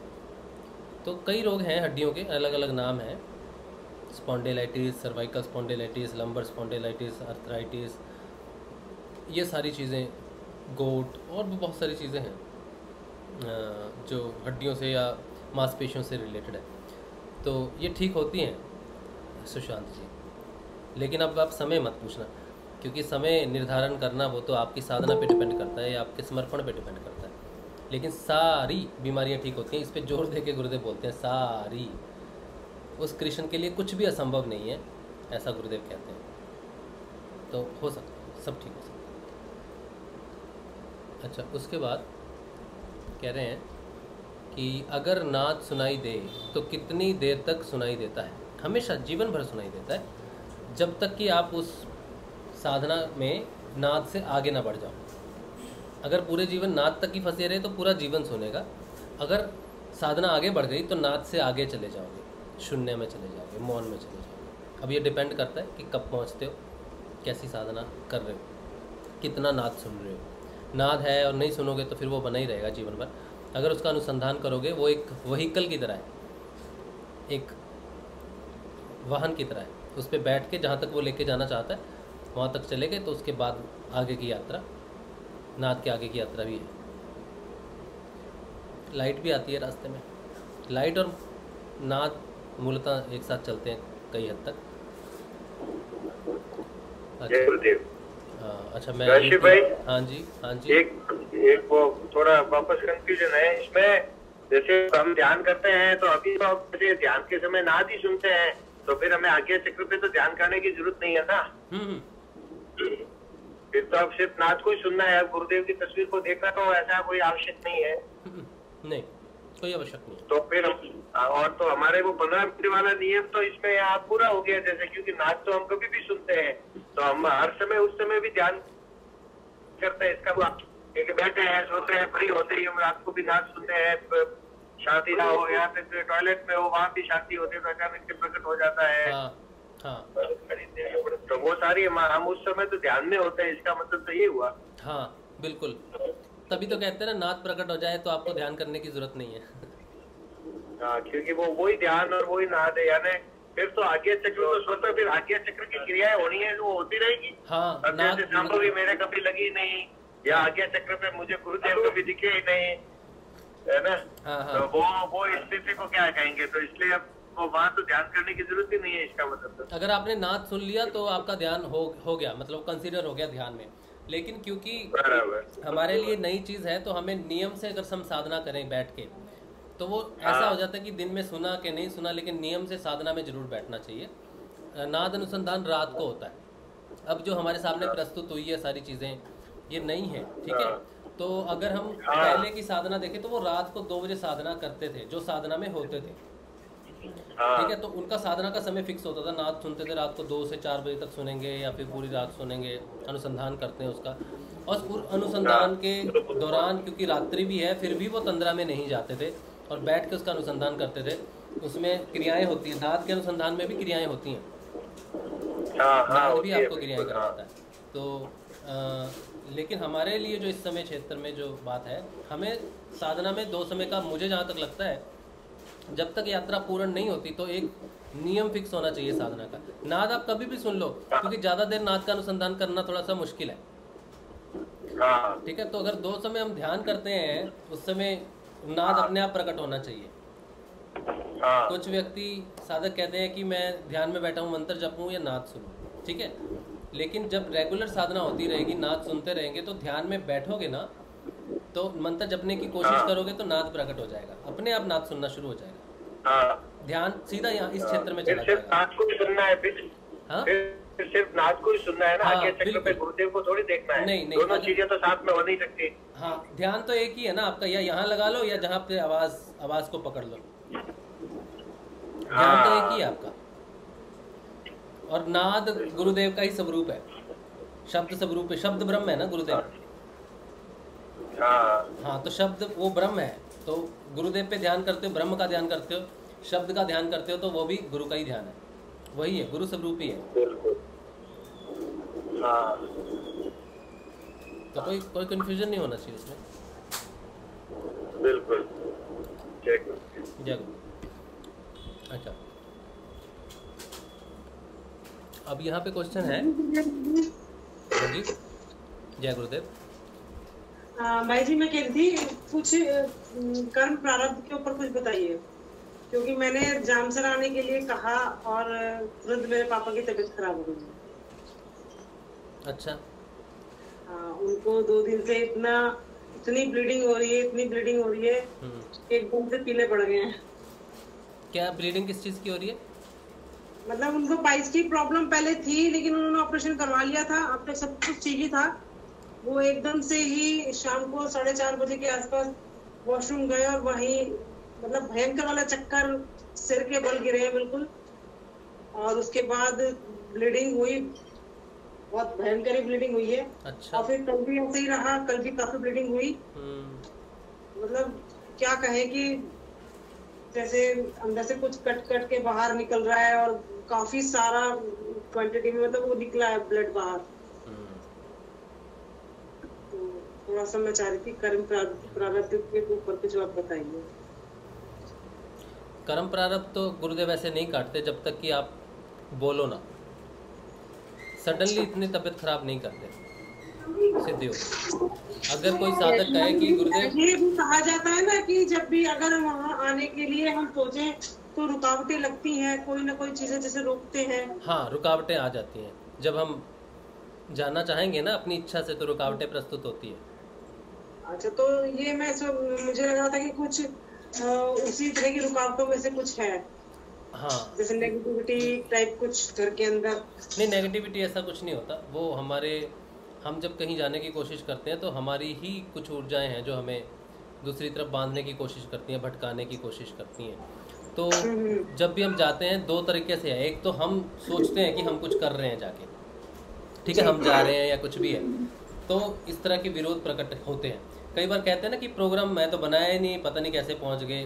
वो गुरु के अधीन की चीज़ें हैं। गुरु जब आपको करते हैं तो कई बार ऐसा हो जाता है कि क्योंकि गुरुदेव ही सब कुछ करते हैं, वो जानते हैं आपको कब जाना है, कब क्या करना है या कैसे पहुंचना है वहाँ पर। कभी ऐसा भी होता है। अच्छा। हाँ, कभी कभी जब हम प्लान बनाते हैं तो कुछ चीज़ें हमारे विरोध में आनी शुरू हो जाती हैं, हमारे प्रोग्राम्स में आनी शुरू हो जाती हैं। ये होता है। ये तो प्रकृति के नियम के हिसाब से है वैसे। अच्छा, कर्म प्रारब्ध कैसे कुछ नहीं है। हाँ, ये प्रकृति के नियम में आता है कि हम कुछ डेस्परेटली करना चाहते हैं तो उल्टा काम होता नहीं। हाँ, एकदम से अचानक से तबीयत खराब हुई है ना। हाँ हाँ हाँ। मैं सोच रही थी पहले मम्मी पापा को भेज जाएगी, पापा जी की तबीयत ऐसी खराब हो चुकी है। वो करते हैं ध्यान नाम जप करते हैं। हाँ, ध्यान तो दोनों टाइम करते हैं और नाम जप का नहीं है क्योंकि उनको याद नहीं रहता है, भूल जाते हैं। देखो, नाम जप ही विशेष है, ध्यान विशेष नहीं है। उनको बोलते हैं लेकिन क्या करें उनको बोल देती हूँ लेकिन वो फोन भी नहीं चला पाते ना। तो तस्वीर का ही ध्यान कर ले, तस्वीर को रख ले, सुबह शाम नमस्कार ही कर ले तस्वीर को। हाँ, वो तो डेली होता है, वो तो दोनों टाइम होता है। अच्छा, तस्वीर को ही अगर समर्पण कर लेना, कि समर्पण ही बहुत बड़ी बात है। ठीक है, समर्पण बहुत बड़ी बात है। सबसे पहले समर्पण ही है। बाकी सब बातें, ये विधियाँ, साधन तो बाद में आता है, पहले गुरु आता है, फिर गुरु का प्राप्त का साधन आता है। तो अगर गुरु मिल गया तो साधन की विशेषता उतनी नहीं रहती फिर। समर्पण तो जैसे हमें लगता है उस हिसाब से भाई शाम को भी फूल लेके आएंगे। हाँ। और फूल भी चढ़ाना है, सुबह 4 बजे बैठ के ध्यान भी करना है। जय श्री गुरुदेव। हाँ जी राजेश्वरी जी, जय श्री गुरुदेव। मुझे लगा कभी कहीं कोई परम प्रारब्ध तो नहीं है इस तरह का जो रुकावटें डाल रहा हो। नहीं, ऐसा कुछ नहीं, कोई नेगेटिविटी कुछ नहीं होती, ठीक है, ये परिस्थितिवश ऐसा होता ही है। आप गुरुदेव से प्रार्थना करें, गुरुदेव मार्गदर्शन करें, ठीक है। हो सकता है कि इस समय उनको नहीं जाना है, इसलिए एक प्रॉब्लम आ सकती है। कर्म तो कटते ही हैं, दुखों में तो कर्म कटते ही हैं सुधा, ऐसा नहीं है कि कर्म नहीं कटे। बीमारियां कर्म प्रारब्धी तो हैं, उनका बढ़ना, उनका कम होना कर्म प्रारब्धी है। लेकिन कोई विशेष कार्य करने जाके हमारी साइकोलॉजी भी कई बार वो चीज़ क्रिएट कर देती है कि मैं कहीं जा रहा हूँ, कहीं बीमार ना हो जाऊँ, वो साइकोलॉजी क्रिएट हो जाती है, फिर भी वो समस्याएं बढ़ जाती हैं। ये भी हो सकता है। हाँ, कर सकते हैं मैं सब, ठीक है। जी सोच तो रखा है जाना, तो देखो सितंबर में गुरुदेव की, गुरुदेव को प्रार्थना ही कर सकते इस मामले में कि गुरुदेव देख लो। जय श्री गुरुदेव। जय श्री गुरुदेव। हाँ जी राजेश्वरी जी कुछ कहना चाहते हैं?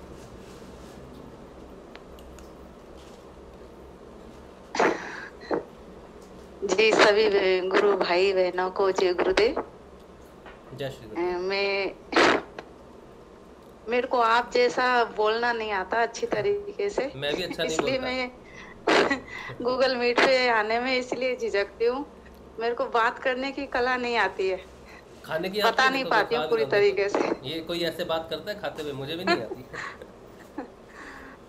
वो आपने कहा था कि आपने जो बदलाव आए हैं साधना के बारे में, उसको बताने के लिए आपने कहा था। हाँ हाँ। तो मेरे को आज टाइम मिला है, तो इसलिए मैं बताने के लिए बताना चाहूंगी। हाँ, आप अपना वीडियो ऑन कर सकते हो, है सुविधा वीडियो ऑन करने की?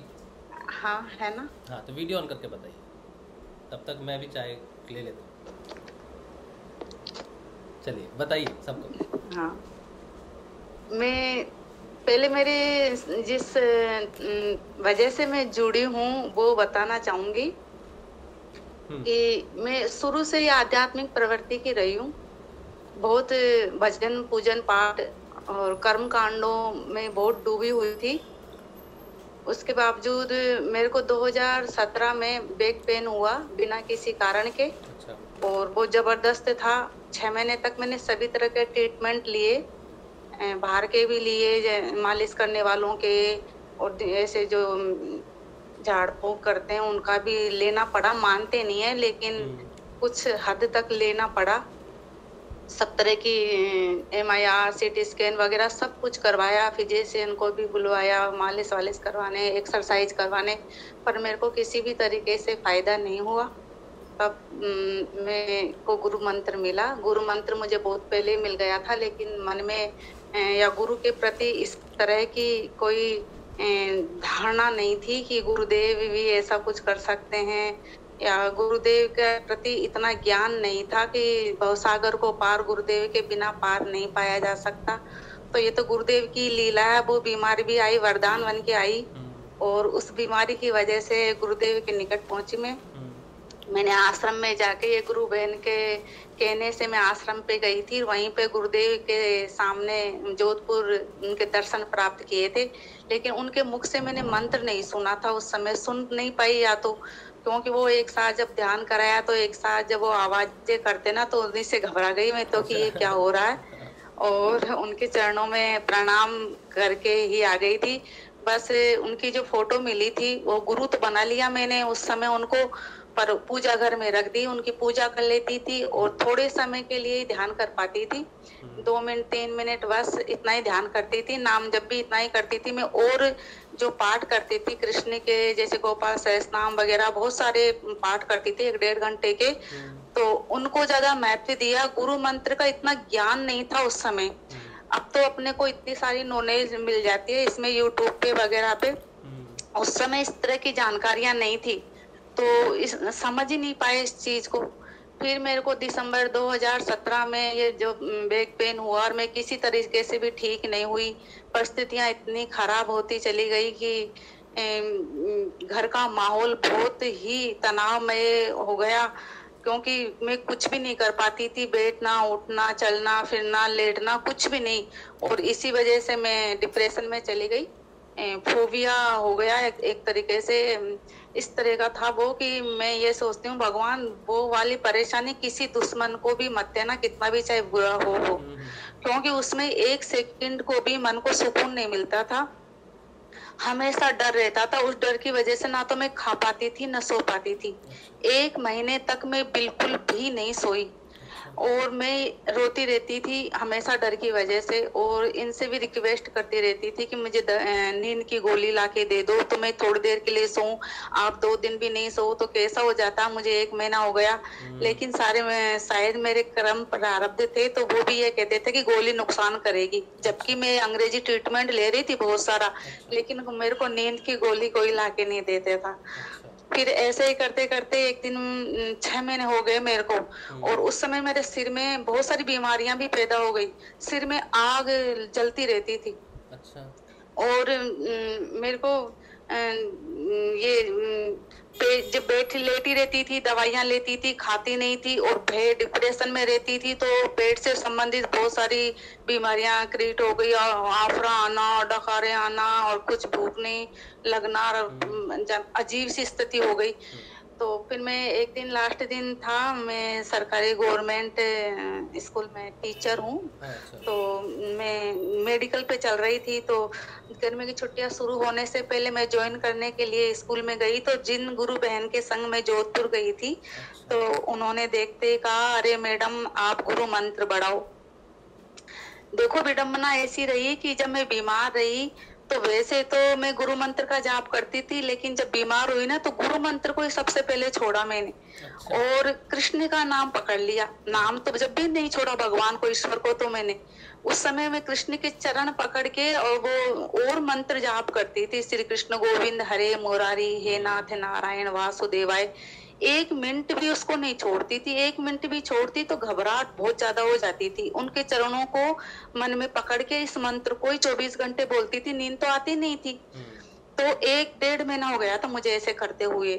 तो उन्हीं की कृपा से मुझे फिर गुरुदेव ने, कृष्ण ने ही मुझे इन गुरुदेव से मिलवाया है वापिस दोबारा। तो जब उन्होंने ये कहा ना, तो एक साथ जैसे नींद में से जागी हूँ या कुछ गहरे में से जैसे किसी ने उबारा हो, तब मेरे आंखों से आंसू झरने लगे। और फिर मैंने उनका मंत्र जाप चालू किया, लगातार सघन मंत्र जाप। और मेरे को क्रिया पहले जब शुरू में मैंने जोधपुर जाके गुरु की दीक्षा ली थी, उस समय में घर आके जब मैंने गुरु मंत्र का जाप किया और ध्यान के लिए बैठी थी, तो मेरा शरीर हिलने लग गया था। तो मुझे बहुत डर लगता था। तो मैंने गुरुदेव से कहा, गुरुदेव आपको जिसकी कसम मानो ना उसकी कसम मान लो, मुझे क्रिया नहीं होनी चाहिए, मुझे डर लगता है। तो मेरे को क्रिया होनी बंद हो गई। तो उस समय फिर मैंने मैडम से ये बात कही, तो उन्होंने कहा, अरे नहीं, ये आपने बहुत गलत कर दिया। आप अगर अब ठीक होगी तो इस गुरु क्रियाओं से ही ठीक होगी। तो फिर मैंने गुरुदेव से कहा, गुरुदेव मैंने जो भी गलती में ना समझी में किया उसके लिए मुझे क्षमा करो। अब मैं आपका पूर्ण समर्पण करती हूँ और मेरे को ठीक करने के लिए आप जो भी करना चाहो वो मैं आपके समर्पित हूँ। फिर 7 दिन तक मैंने लगातार मंत्र जाप किया, मुझे कुछ क्रिया नहीं हुई। 7वें दिन मेरे को एक साथ एक्सरसाइज इतनी भयंकर क्रिया हुई, 2.5 घंटे तक लगातार क्रिया होती रही। यानी ध्यान करने के बाद में उठ गई, आंखें खोल ली मैंने, और बीच में उठ के मैं टॉयलेट भी जाया, उसके बाद फिर आके लेटी, क्रिया बंद ही नहीं हुई। और मेरे को लगातार 2.5 घंटे सुबह, 2.5 घंटे शाम, कभी कभी 3 घंटे, ऐसे दोनों समय इतनी क्रियाएं होने लगी। 10-15 दिन में तो मैं बिल्कुल ऐसे हो गई, बैठ के चाय पीना, आराम से घूमना, खाना खाने के बाद में घर में आंगन में घूमना करना, इस तरह से रिकवर होती रही। और धीरे धीरे मेरे है ना डिप्रेशन में मेरे को टाइम लगा, उससे उबरने में मुझे साल भर लग गया। लेकिन 2 महीने बाद में ही मेरी इस तरीके की स्थिति हो गई कि मैंने ज्वाइन भी कर लिया, स्कूल भी जाने लग गई, कुर्सी पे बैठ के आराम से बच्चों को पढ़ाने का काम वगैरह करने लग गई। और उस समय मुझे दादा गुरुदेव से बहुत डर लगता था। उनकी फोटो के सामने देखती नहीं थी, और कभी देखती थी ना तो दादा गुरुदेव सामने देखते हुए दिखते थे तो मैं डर जाती थी, भाग जाती थी कमरे में से, पूजा घर में से। फिर हमारी ननद है, दीदी हैं, वो भी, उनको मैंने बताया था लेकिन मैं ही भूल गई। तो उन्होंने कहा, मैंने उनसे पूछती थी जो भी मेरे प्रश्न होते थे, समस्याएं होती थी या कुछ संशय होते थे, तो उन्होंने मुझे बहुत सहयोग दिया, बहुत हिम्मत बंधाई। और वो कहते थे कि हाँ मम्मा की दीदी आपको भी गुरुदेव देखते हैं कि दादा गुरुदेव बिल्कुल सामने, मुझे डर लगता है कि हाँ कभी कभी देखते हैं, जबकि मेरे को अक्सर वो सामने देखते थे मेरे को, ऐसा मुझे लगता था।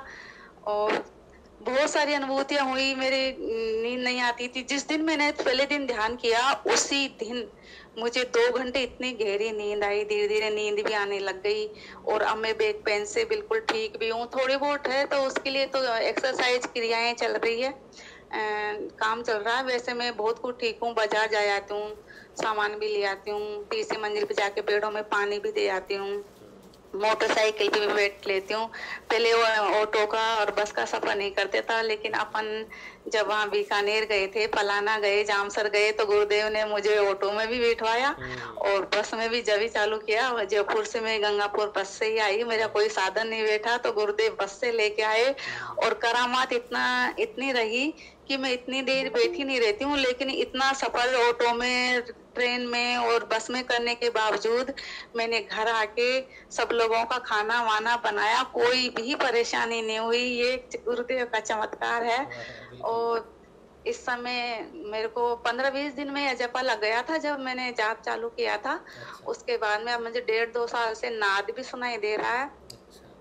अब नाद मुझे गहरा, ध्यान मेरा अब गहरा लगने लग गया है।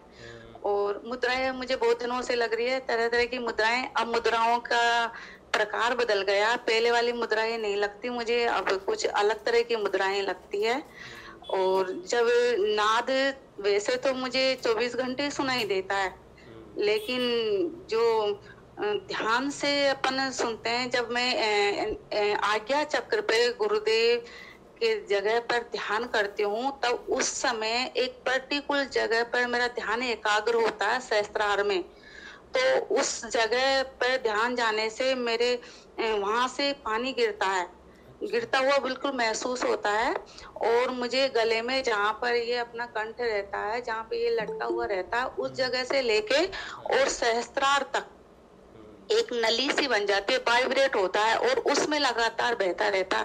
पहले ये मेरे को ये क्रिया 2-3 महीने से हो रही है। पहले ज्यादा होता था, अब कम होने लग गया वो पानी गिरना। और वैसे अपन सुनते हैं, वैसे ध्यान नहीं एकाग्र करते तो दोनों कानों से या फिर पूरे सिर में नाद सा गूंजता दिखाई देता है।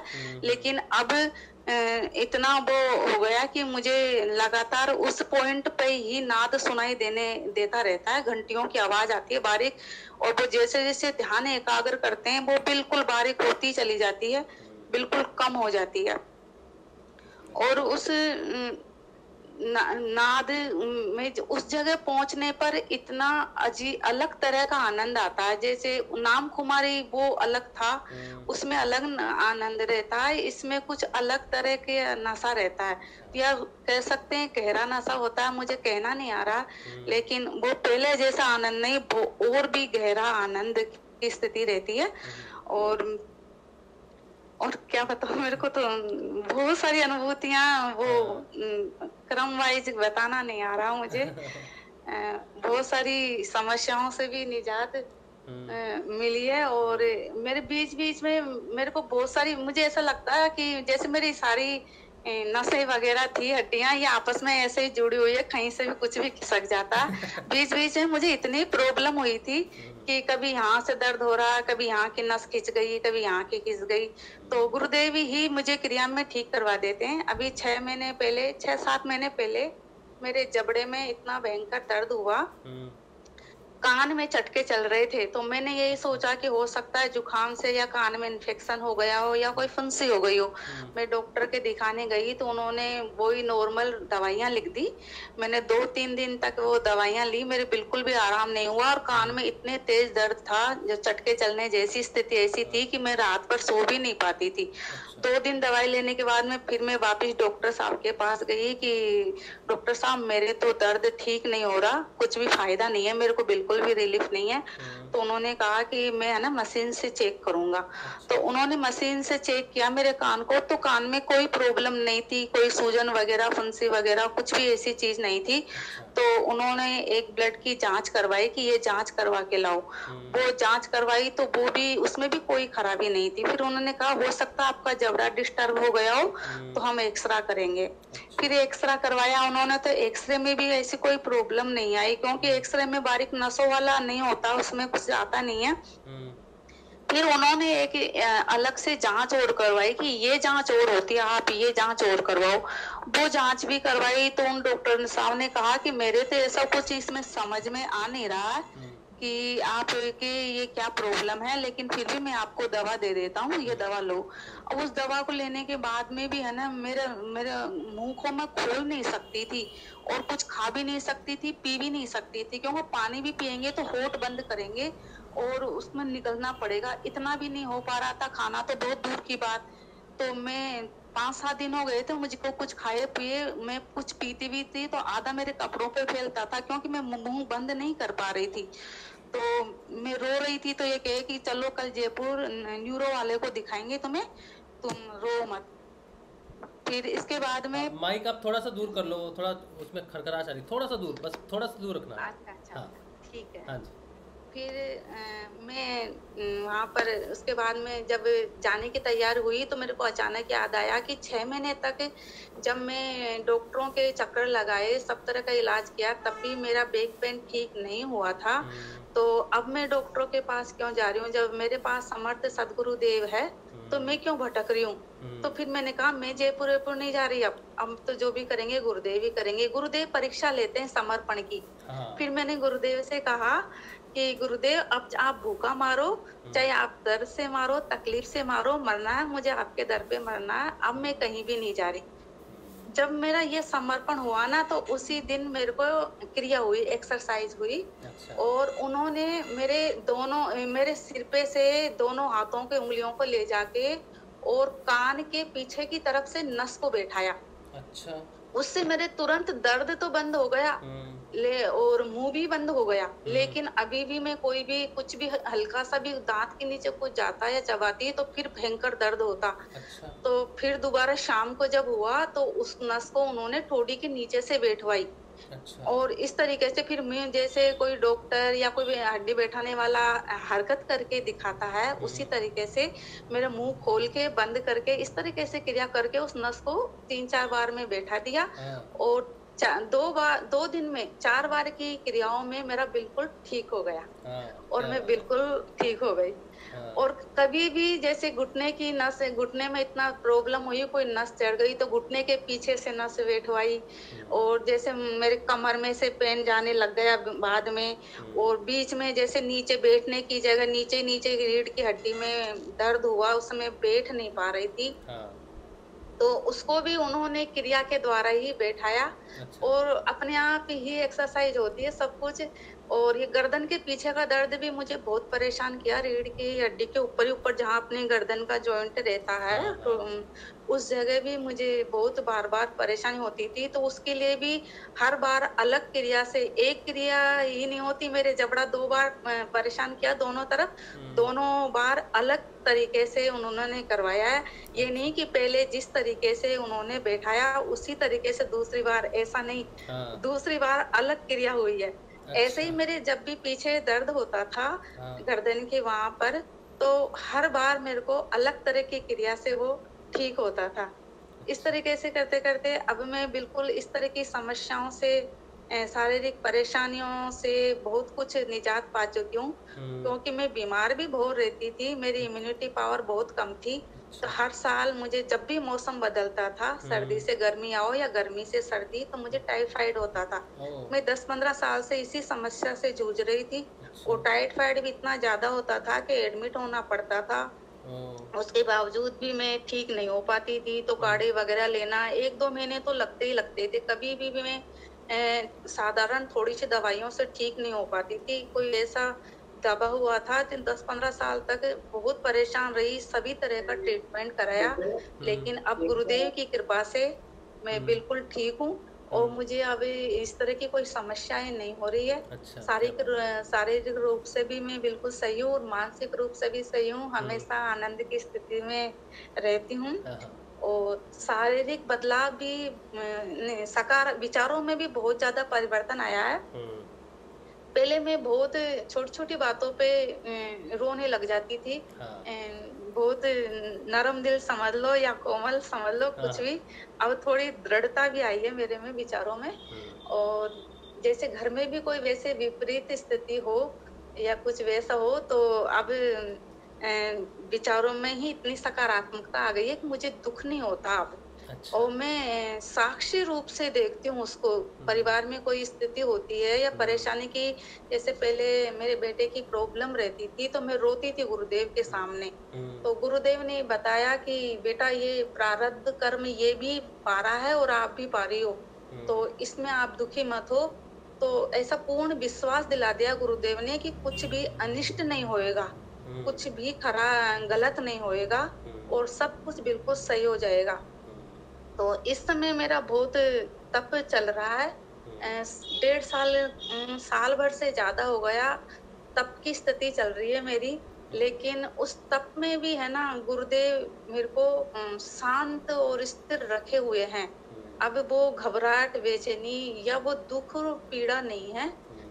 दुनिया से अपेक्षाएं कम हो गई है। अब सब कुछ गुरुदेव पर है। बहुत कुछ विचारों में इतना बदलाव आया है कि गुरुदेव का रोम रोम ऋणी है, उनका ऋण कोई नहीं उतार सकता। और गुरुदेव से मैं यही मांगती हूँ, हे गुरुदेव मुझे ज्ञान का इतना बोझ भी मत देना, मेरे को ज्ञान केवल इतना ही देना जिससे मैं आपकी साधना कर सकूं और साधना में आने वाली परेशानियों को मैं पार पा सकूं।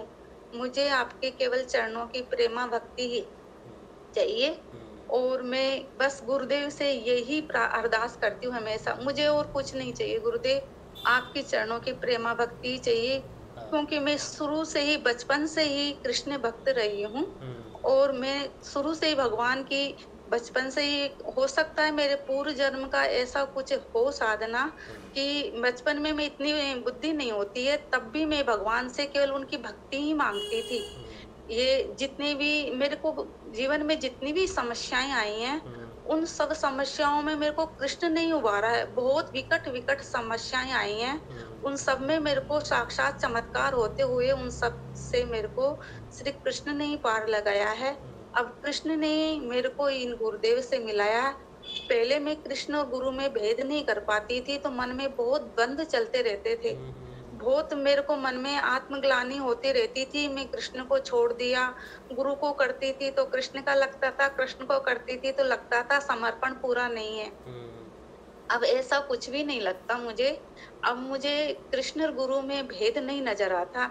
अब मुझे गुरु ही कृष्ण, कृष्ण ही गुरु नजर आते हैं। अब गुरु के प्रति पूर्ण समर्पित हो गई, गुरु में ही कृष्ण नजर आते हैं। अब ऐसा कुछ भी नहीं होता। कृष्ण जन्माष्टमी में मैंने गुरु की ही उसी तरीके से पूजा की जैसे मैं मेरे कान्हा की करती थी, कृष्ण की करती थी। वही उनका व्रत करना, उनका पूजन करना, आरती करना, सब कुछ गुरु में, उन्हीं में कृष्ण नजर आते हैं। अब वो द्वंद्व, आत्मग्लानि नहीं होता मेरे मन में। और बहुत सारी बातें हैं। ऐसे तो आपका सेशन लंबा हो जाएगा। कोई बात नहीं, ये सेशन लंबे ही होते हैं, इस पे कोई कंट्रोल नहीं किसी और भी बहुत सारी अनुभूतियां। एक बार समर्पण के समय की अनुभूति सुनाऊं। हमारे कुल देवी की पूजा करते हैं। ये दशहरा के अष्टमी आती है, दशहरे से पहले उसमें हमारी केला देवी मनती है। तो हम उस समय मेरे समर्पण के ऊपर चल रहा था कार्य, तो मैंने सोच लिया था कि मुझे पूजा नहीं करनी है। तो ये सब लोग बैठे थे, मेरे बेटा था और मेरे पति थे, तो वो पूजा कर रहे थे। और उन्होंने वो धूप देखे, वो जोत देखते हैं, तो उन्होंने, है ना, मैं रसोई बना रही थी, मैं गई नहीं वहां पर पूजा में, और वैसे ही ढोक दे के आ गई कि मैं, है ना, खाना बना रही हूँ। मैंने सोच रखा था कि ये कर लेंगे, जब मैं बाद में जाके और दोबारा ढोक दे लूंगी इनकी संतुष्टि के लिए। अब वो जोत में, है ना, माता नहीं आए। और पूरे घर में धुआं भर गई धूप से और घी से, और वो माता जोत नहीं जले। तो है ना, मेरा बेटा गुस्सा हो गया, नाराज होने लग गया। तो मैंने सोचा घर का माहौल खराब होएगा और ये नाराज होएगा। तो मैंने जाके और वहाँ बैठ के मैंने प्रार्थना की, हे कुंडली माँ, आप अंदर हो और आप ही है ना बाहर इन सब विभिन्न रूपों में पूजी जा रही हो। तो आप ही केला देवी के रूप में भी पूजित हो रही हो। तो मैं आपको केला देवी के रूप में आपको पूजना चाहती हूँ। और हे केला माँ, आप मेरे अंदर कुंडली माँ के रूप में विराजित हो। तो मैं आपकी पूजा करना चाह रही हूँ, आप मेरी पूजा को स्वीकार करो। ऐसे करके मैंने प्रणाम किया और जोत आ गई फटाफट। तो मेरे बेटा वगैरह कह रहे कि देखो मम्मी है ना आने रही थी देर से, मम्मी में पता नहीं जाने क्या करती रहती हैं। और फिर उसके बाद में मेरे थोड़ा सा ऐसा लगा मुझे कि शायद मेरे समर्पण में कहीं न कहीं कमी है। तो फिर मैंने सोने से पहले कहा, हे केला माँ, अगर आप मेरे से प्रसन्न हो, कुंडली माँ भी मेरे से प्रसन्न हो और मेरे कोई समर्पण में कमी नहीं हो, तो आज आप मुझे सपने में दर्शन देना। तो रात को सपने में आया मुझे, बहुत ऊंचे पहाड़ पे चढ़ रही थी मैं। अच्छा। उस पहाड़ पे बहुत अच्छा मंदिर था। उस मंदिर में 2 मूर्तियां रखी थी। जो मेरे मन में भाव यही था कि वो केला माता है। 2 मूर्तियां केला माता की, छोटी बहन है बड़ी बहन। तो वो मूर्तियां देखी, लेकिन उसमें मूर्तियों में वो वाली मूर्तियां नहीं है जो मंदिर में थी। उसमें मनुष्यों के जैसे अपने जैसे सिर थे और वो दोनों मेरे तरफ मुस्कुरा रही थी और मैं भी उनको देख के उनको प्रणाम कर रही थी, मुस्कुरा रही थी। और फिर मैंने कहा, माँ इतना ऊंचा तो चढ़ा दिया, मैं नीचे कैसे उतरूंगी। और फिर मेरी आंख खुल गई। तो मेरे को ये विश्वास हो गया कि मेरे समर्पण में कहीं कमी नहीं है, कुंडली माँ और केला मैया एक ही है। तो ये इस तरीके से करवाते रहते हैं गुरुदेव अपनी लीलाएं, और बहुत बार बहुत सारी अनुभूतियां करवाते रहते हैं और ये आभास करवाते रहते हैं कि मैं तुम्हारे बिल्कुल पास हूँ, कहीं भी दूर नहीं हूँ। बस हृदय में प्रेम से उनको पुकारने की ही अपनी ही कमी रहती है। अपन उनको पुकार नहीं पाते प्रेम से, तभी वो अपने को दूर नजर आते हैं। मैंने तो जब जब उनको पुकारा, मेरे बिल्कुल मुझे अपने नजदीक महसूस हुए। बहुत बार ऐसी स्थिति भी हुई कि मैं रोई और गुरुदेव से कही, गुरुदेव मुझे बहुत विकट स्थिति थी, तो गुरुदेव मुझे गले से लगा लो। तो बिल्कुल ऐसे साक्षात मेरी रोम रोम खड़ी हो रही है, ऐसे महसूस हुआ गुरुदेव ने मुझे गले से लगा लिया। और बिल्कुल मेरा जैसे जो भाव आ रहा था, व्याकुलता हो रही थी, जो बेचैनी हो रही थी, जो महसूस हो रहा था, वो एक साथ जैसे सांत्वना मिल गई हो, धीरज मिल गया हो, इस तरीके से शांत हो जाती हूँ। गुरुदेव बहुत बार महसूस करवाते हैं। बहुत सारे संकटों से भी उबारा हमें। मेरे पति की भी बहुत ज्यादा सीरियस हालत हो गई थी, तो गुरुदेव उस समय भी मैं बहुत ज्यादा परेशान थी, तो गुरुदेव ने ही संभाला। और गुरुदेव ने कहा, मैं हूं ना। ये इतनी क्लियर आवाज आई थी अंदर से कि आज तक वो आवाज को मैं भूल नहीं पाती हूँ। मैं हूं ना, ये शब्द कहे थे। उसको सुनते ही मैं बिल्कुल आश्वस्त हो गई थी कि अब इनको कुछ नहीं होएगा। और ये उस जो जिस स्थिति से इनका बचना मुश्किल था, उस स्थिति से बिल्कुल सही हुए हैं। और इनके भी ये भी ध्यान करते हैं। जब मेरे को 2.5-3 घंटे जब क्रियाएं होती थी और जो ये क्रियाओं को देखते थे, तो मेरे को डॉक्टर तो 4-5 तरह की एक्सरसाइज बताते। तो वो जब उन्होंने देखा कि इनको इतनी तरह की एक्सरसाइज, इतने तरह के योग हो रहे हैं, तो वो देखते ना सामने, तो अपने आप ही समर्पण हो जाता है, विश्वास हो जाता है, धारणा पक्की हो जाती है। तो ये सब भी गुरुदेव का ध्यान करते हैं। इनको भी क्रिया होती है, मेरे बेटे को भी होती है, इनको भी होती है। और ये भी गुरुदेव को मानते हैं। तो इनके 25 साल से बचपन से ही नजला था, इससे इनके कान का पर्दा फट गया था।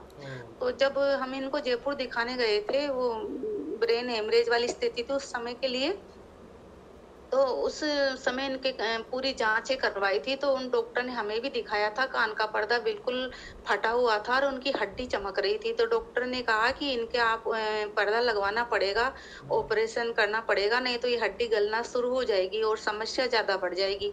तो हमने कहा अभी तो ये ट्रीटमेंट चल रहा है इनका बीपी का, इनका तो बाद में हम देखेंगे, अभी मौसम भी ऐसा है तो इनको खांसी वगैरह में दिक्कत आती है कान के पर्दे में, तो थोड़ा मौसम भी वैसा हो जाएगा तब हम देखेंगे। अब फिर मेरी बैक पेन की वजह से उस प्रॉब्लम को तो हम भूल गए। और अब बहुत दिन बाद में इन्होंने कहा, साल 1.5 साल ही हो गया, उस कान से इनको सुनाई नहीं देता था। अच्छा। तो इन्होंने एक दिन अचानक नोटिस किया, उन्होंने कहा कि मुझे इस कान से सुनाई नहीं देता था और अब मैं मोबाइल से बात करता हूँ, मुझे पता ही नहीं चलता, मैं तो इस कान से भी सुनता हूँ लगातार। तो ये वापस उस डॉक्टर को दिखाने गए तो उन्होंने कहा तुम्हारा थोड़ा सा ही, उस समय उनका पूरा पर्दा फटा हुआ था और जब उसने जांच करी मशीन से तो इनका पूरा पर्दा आ चुका था, हल्का सा ही पॉइंट ही बाकी था। उन्होंने कहा तुम्हारा हल्का सा पर्दा फट रहा है। तो ये गुरुदेव की असीम अनुकंपा रही है कि जिस चीज को डॉक्टर ऑपरेशन से भी सफलता के मायने कम रहते हैं, वो उनके नाम जप और ध्यान से ही सब कुछ हो जाता है। ये गुरुदेव की बहुत कृपा है। बहुत बड़ी बात, आनंद और वाह क्या बात। और कृपा तो बहुत सारी चीजें ऐसी है कि मेरे को याद नहीं आ रही। बहुत सारी ऐसी चीजें, फिर मैं कभी आऊंगी जब फिर बताऊंगी।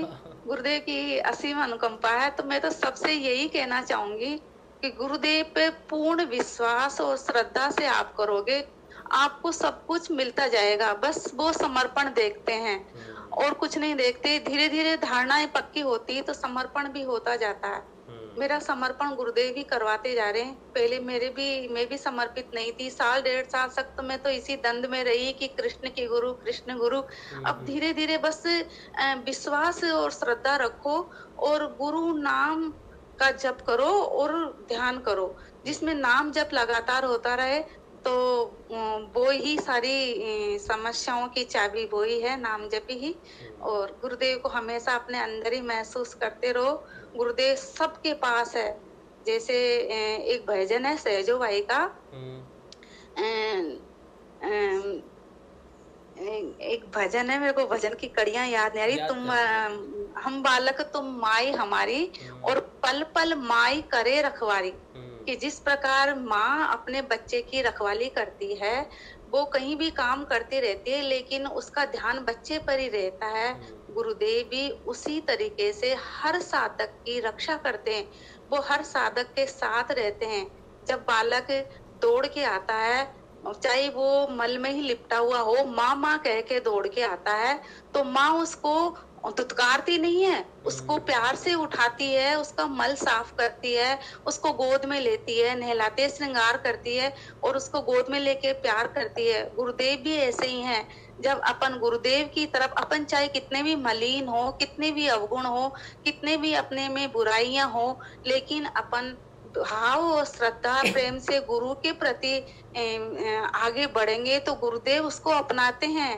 गुरुदेव इसको स्वीकार करते हैं, उसके अवगुणों को दूर करते हैं और उसको इस तरीके से उसको सजा देते हैं, इस तरीके से उसमें गुणों को भर देते हैं, इस तरीके से उसके देह को, मन को निर्मल कर देते हैं और अपने गोद में, अंक में स्थान देते हैं और वो ही पूर्ण ब्रह्म की प्राप्ति कराते हैं, मोक्ष तक ले जाते हैं। इसलिए गुरुदेव पे पूर्ण विश्वास और श्रद्धा रखे। मेरे को इतना ही बोलना है। गुरुदेव बहुत बढ़िया बोला आपने, बहुत अच्छा, बढ़िया, आनंद और शांति की प्राप्ति हुई बिल्कुल आपकी बात सुनते हुए। और जय श्री गुरुदेव, सभी को जय श्री गुरुदेव। कहते हैं बोलना नहीं आता है, देखो कैसे कैसे आते हैं, फिर बोलते इतना अच्छा, फिर कहते बोलना नहीं आता है। छुपे गुरुदेव तक भी बोला देते हैं। मेरे तो ओम खड़े हो रहे हैं और ऐसी क्रिया मरी थी जब ये बोलती है। तो आज का सेशन ने इसलिए भी महत्वपूर्ण है, एक तो इनके अनुभव जो सुनने में, गुरु कृपा का जो प्रसाद इन्होंने बांटा है और इन पे जो गुरु कृपा हुई है वो बहुत बढ़िया है। आज एक गुरु भाई का सुबह मुझे मैसेज आया, मुकेश भाई का। तो उन्होंने कहा कि राज भाई मेरे कान में दर्द हो रहा है पिछले 10 दिन से और अभी 2 दिन से तो बहुत ज़्यादा बढ़ गया है। तो बोले मैं ये साधना में होता है कि नहीं होता। मैंने कहा मुझे नहीं पता कि साधना में होता है कि नहीं होता है, तो आप ज़रूर एक बार डॉक्टर को भी दिखा लो। अभी शाम को जो सेशन हो रहा है ये मुकेश भाई के लिए ही हुआ है एक तरह से, क्योंकि इन्होंने बताया कि इनके कान में इतना दर्द था कि ये पूरा हिलता भी नहीं था, वो बात भी नहीं कर पाते, खाते नहीं, तो ऐसी अवस्था है। ऊपर से पतिदेव का जो कान का पर्दा था वो फट चुका था और वो वापस तैयार हुआ अंदर, कुदरत की तरफ से गुरुदेव ने उसको सहज भाव से तैयार कर रहे हैं। काफ़ी हद तक तैयार हो गया, सुनना शुरू हो गया, कान की समस्या जो है वो ठीक हुई। तो पता नहीं मुकेश भाई सेशन देख रहे हैं कि नहीं देख रहे हैं, लेकिन मैं उन्हें कहूँगा कि आप चिंता ना करें, सिद्ध योग में इसका भी इलाज है, सब चीज़ों का इलाज है। तो बहुत बढ़िया। हाँ मुकेश देख रहा हूँ, हो गया सेशन भाई, आपके लिए हो गया फिर सेशन? हाँ हाँ हो गया। हाँ बहुत। मैं डॉक्टर के पास गया था। अच्छा। डॉक्टर ने बोला खान में कुछ गड़बड़ हो गया है, उसने दवा दी, दवा ले रहा हूँ। हाँ दवाई लेते रहो, दवाई लेते रहो। मैंने दवाई लिया, दवाई लेने के बाद भी मैं बोल पाता हूँ, नहीं तो बोल ही नहीं पा रहा था। अच्छा चलो गुरुदेव ने ये भी बता दिया कि समस्या ठीक हो सकती है, लेकिन दवाई लेना भी ठीक है। राजेश्वरी जी कुछ कहना चाहेंगे मुकेश भाई को? नहीं, बस नाम जप करते रहो। अगर नसों से संबंधित होगा तो क्रिया हो जाएगी ध्यान के समय। दवा तो लेने में भी गई थी, लेकिन मेरे को तो दवा से फायदा नहीं हुआ था, मेरे को तो गुरुदेव से ही फायदा मिला था। कोई बात नहीं, गुरुदेव कहते हैं कि बाहर वाला डॉक्टर अंदर वाला डॉक्टर, ले रहे हो तो कोई बात नहीं, लेते रहो। बहुत बढ़िया, बहुत तो ले रहे हैं ना। हाँ बिल्कुल बिल्कुल, दवाई जरूरी है मुकेश। अगर आराम मिल रहा है तो नाम जाप तो हमने करना ही है, लेकिन अगर दवाई से हमें सुविधा हो रही है तो वो लेनी चाहिए दवाई जरूर। वही राजेश्वरी जी भी वही कह रहे हैं, दवा से भी थोड़ा आराम तो मिला है। अच्छा, बहुत बढ़िया, बहुत बढ़िया। नाक भी सुन रहा है। अच्छा, चलो बहुत बढ़िया कि आराम मिला। जो कार का दर्द हुआ ना 2 दिन पहले, उससे ना नाक बहुत जोर से बज रहा है। अच्छा, नाद की वजह से वैसे ऐसे दर्द नहीं होता, लेकिन अब पता नहीं कितने तरह के योग हैं, कितनी नाड़ियां हैं, कितनी नसें हैं, कौन सी नस खुल रही है, कौन सी नस अटकी हुई है, ये तो गुरुदेव ही जानते हैं। बस ये है कि हमें कोई प्रॉब्लम हो तो गुरुदेव पे पूर्ण विश्वास, नाम जाप, ध्यान और डॉक्टर की सहायता लेनी पड़ी तो इसमें सिद्ध योग को बीच में नहीं लाना चाहिए, डॉक्टर की सहायता ले लेनी चाहिए, क्योंकि वो भी सिद्ध योग का करने वाले तो गुरुदेव ही तो है, सब कुछ करने वाले गुरुदेव ही। वो सही डॉक्टर तक भी गुरुदेव ही लेके जाएंगे आपको, गुरुदेव ही पहुंचाते हैं। हाँ चलो बहुत बढ़िया, बहुत आनंद आया राजेश्वरी जी की बात सुन के। जय श्री गुरुदेव। यूट्यूब पे कुछ एक प्रश्न थे, मैं फटाफट ले लेता हूँ उनको, फिर उसके बाद बहुत सारे प्रश्न हो गए एक्चुअली, मैं देख लेता हूँ कौन कौन से हैं। ना सुनाई दे तो कितनी देर तक सुनाई देता है? हमेशा सुनाई देता है। गुरुदेव का प्रचार किस तरीके से होता है? आप किसी को भी बता दो गुरुदेव के बारे में, वही गुरुदेव का प्रचार है। जिस तरह से भी गुरुदेव की बात आप किसी दूसरे तक पहुंचा सको किसी भी माध्यम से, वही गुरुदेव का प्रचार है। और कहते हैं प्रेम पनेरू जी कह रहे हैं कि राशिद भाई, गुरुदेव कहते हैं कि एक साधने का माध्यम से चेतना सहस्त्रार पहुंचकर मुक्ति होता है, और दूसरा मंदिर जाता है, चरणामृत लेता है, तुलसी धारण करता है और मुक्ति होता है। क्या दूसरा कुंडलिनी के माध्यम से उसका चेतना ऊर्ध्वगमन करते हुए सहस्त्रार पहुंचता है? 2 तरीके की साधनाएं गुरुदेव ने बताई। एक मंदिर मार्गी लोग, मेन जो परिवर्तन है वो शरीर में जो केमिकल परिवर्तन होता है, जो भावों का परिवर्तन होता है, जो चेतना शक्ति जो प्रकट होती है, वो उनके व्यवहार में वो बदलना शुरू हो जाती है। वो सारी चीज़ें, कुंडलिनी हमारी सारी रुकावटों को हटाती है और हमें ज्ञान करवाती है। मंदिर में जाने से भी वो त्याग की भावना से कार्य करते हैं और उनमें भी केमिकल परिवर्तन आता है। तो मेन बात है कि परिवर्तन आप में आना चाहिए, परिवर्तन का मीडियम कुछ होना चाहिए। तो कुंडलिनी परिवर्तन का एक मीडियम है, कुंडलिनी के माध्यम से बहुत सारी चीज़ों, समस्याओं का समाधान होता है, ठीक है, बीमारियों का निरोगता आती है। मंदिर मार्गी जो होते हैं उनमें केमिकल परिवर्तन तो आता है, लेकिन वो है कि उनका माध्यम कुंडलिनी नहीं है वहाँ पर, लेकिन चेतना शक्ति जो है, कुंडलिनी को चेतना शक्ति ही कहते हैं या फिर शक्ति ही कहते हैं, जिसकी वजह से वो सारी चीज़ें होती हैं। तो अगर वो वहाँ भी जाते हैं, कृष्ण की भक्त भी करते हैं, लेकिन आप देखो कि जो मंदिर मार्गी लोग होते हैं उनको किसी ना किसी चीज़ का त्याग करना पड़ता है, ठीक है। वो मंदिर जाएंगे तो घर में थोड़ा सा उनका बदलाव रहता है, उनके व्यवहार में थोड़ा बदलाव आता है, खाने पीने में बहुत सारा बदलाव रहता है।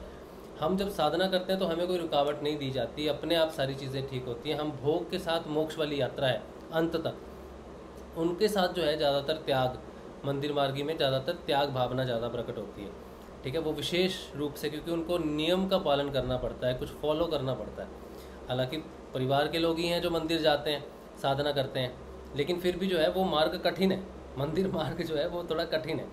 ये मार्ग आसान है, यहाँ अपने आप होता है, वहाँ करना पड़ता है। थोड़ा सा फ़र्क तो है, लेकिन अगर परिवर्तन आता है दोनों तरफ, रियलाइजेशन हो जाती है, आत्म रियलाइजेशन हो जाती है, तो फिर वो ही ज़्यादा महत्वपूर्ण है कि रियलाइजेशन कैसे होती है। ठीक है, तो अब कहाँ तक कुंडलिनी उनकी कैसे जागृत होती है, लास्ट क्षण में होती है, क्योंकि हठ योग में क्या होता है कि हठ योग में पहले पूरी प्रिपरेशन हो जाती है, फिर एकदम से ध्यान और समाधि की अवस्था में प्रकट होते हैं वो लोग, और भी साधना करके वो ध्यान और समाधि तक जाते हैं। तो कुंडलिनी साधना भी एक साधना का हिस्सा है। सारी साधनाएं कुंडलिनी साधना नहीं होती, सहज ध्यान भी है, दूसरे किस्म के ध्यान भी हैं, और भी आराधनाएं हैं, और कुंडलिनी आराधना भी एक आराधना है। तो आराधना का माध्यम है, साधन का माध्यम एक है। कुंडलिनी साधन अलग है, मंदिर मार्ग ही अलग है, हठ योग की साधना भी है, वो भी थोड़ी अलग है। उसके बाद गुरु दीक्षा देता है तो चेतना जागृत होती है। मूल रूप से चेतना का जागृत होना शक्ति का जागृत होना ही है, लेकिन वो किस प्रकार से कार्य करती है ये डिपेंड करता है कि साधन कौन सा चूज़ किया है आपने, ये डिफरेंस हो सकता है, लेकिन कार्य करने वाली शक्ति वही है। अच्छा, उसके बाद सुशांत कह रहे हैं अगर कोई साधक योग करता है तो उसे प्रचार भी करना पड़ता है क्या? जब तक अपने अंदर कोई बदलाव नहीं आता है तब तक साधना करनी चाहिए, और जो बदलाव आपके अंदर आ जाए उस बदलाव को दुनिया को बताना ही आपका प्रचार है।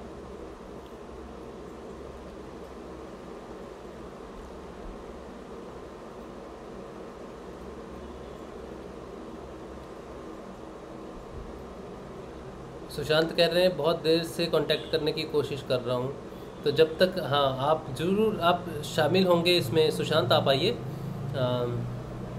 गूगल मीट पे आप ज़रूर आएंगे, ठीक है? तो गूगल मीट पे आके आप बात कर सकते हैं, तो आप ज़रूर आएँ गूगल मीट पे। कल को शाम को 7 बजे गूगल मीट ज्वाइन करें, और आप बात कीजिए, अपनी बात रखिए, और जो भी कहना चाहते हैं डिटेल में आप बात कर सकते हैं। मनोज कह रहे हैं नाद के आगे की स्थिति क्या है? नाद से आगे मौन।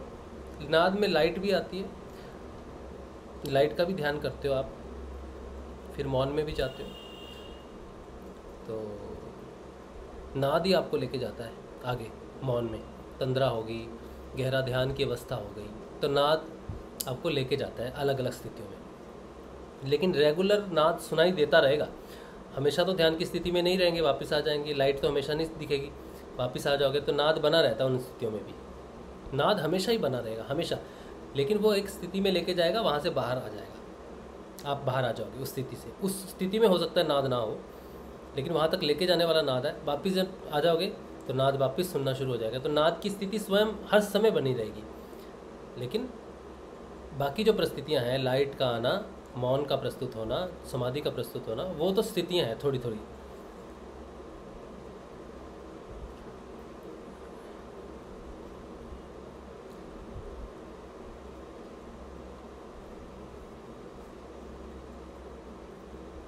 माया आपा कह रहे हैं आपका परिचय दे गुरु भाई।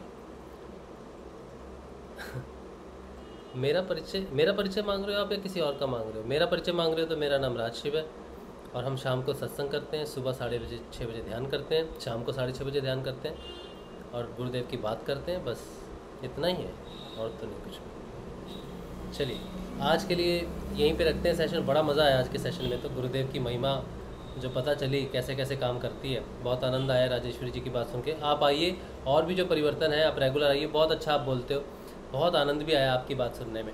तो आप सबको जय श्री गुरुदेव। सुबह का ध्यान 6:30 बजे, कल सुबह मिलेंगे 6:30 बजे। जय श्री गुरुदेव, जय श्री दादा गुरुदेव, जय श्री गुरुदेव, जय श्री गुरुदेव सभी को, जय श्री गुरुदेव, जय श्री दादा गुरुदेव, जय श्री गुरुदेव, जय श्री गुरुदेव, जय श्री गुरुदेव, जय श्री गुरुदेव, जय श्री गुरुदेव, जय श्री दादा गुरुदेव।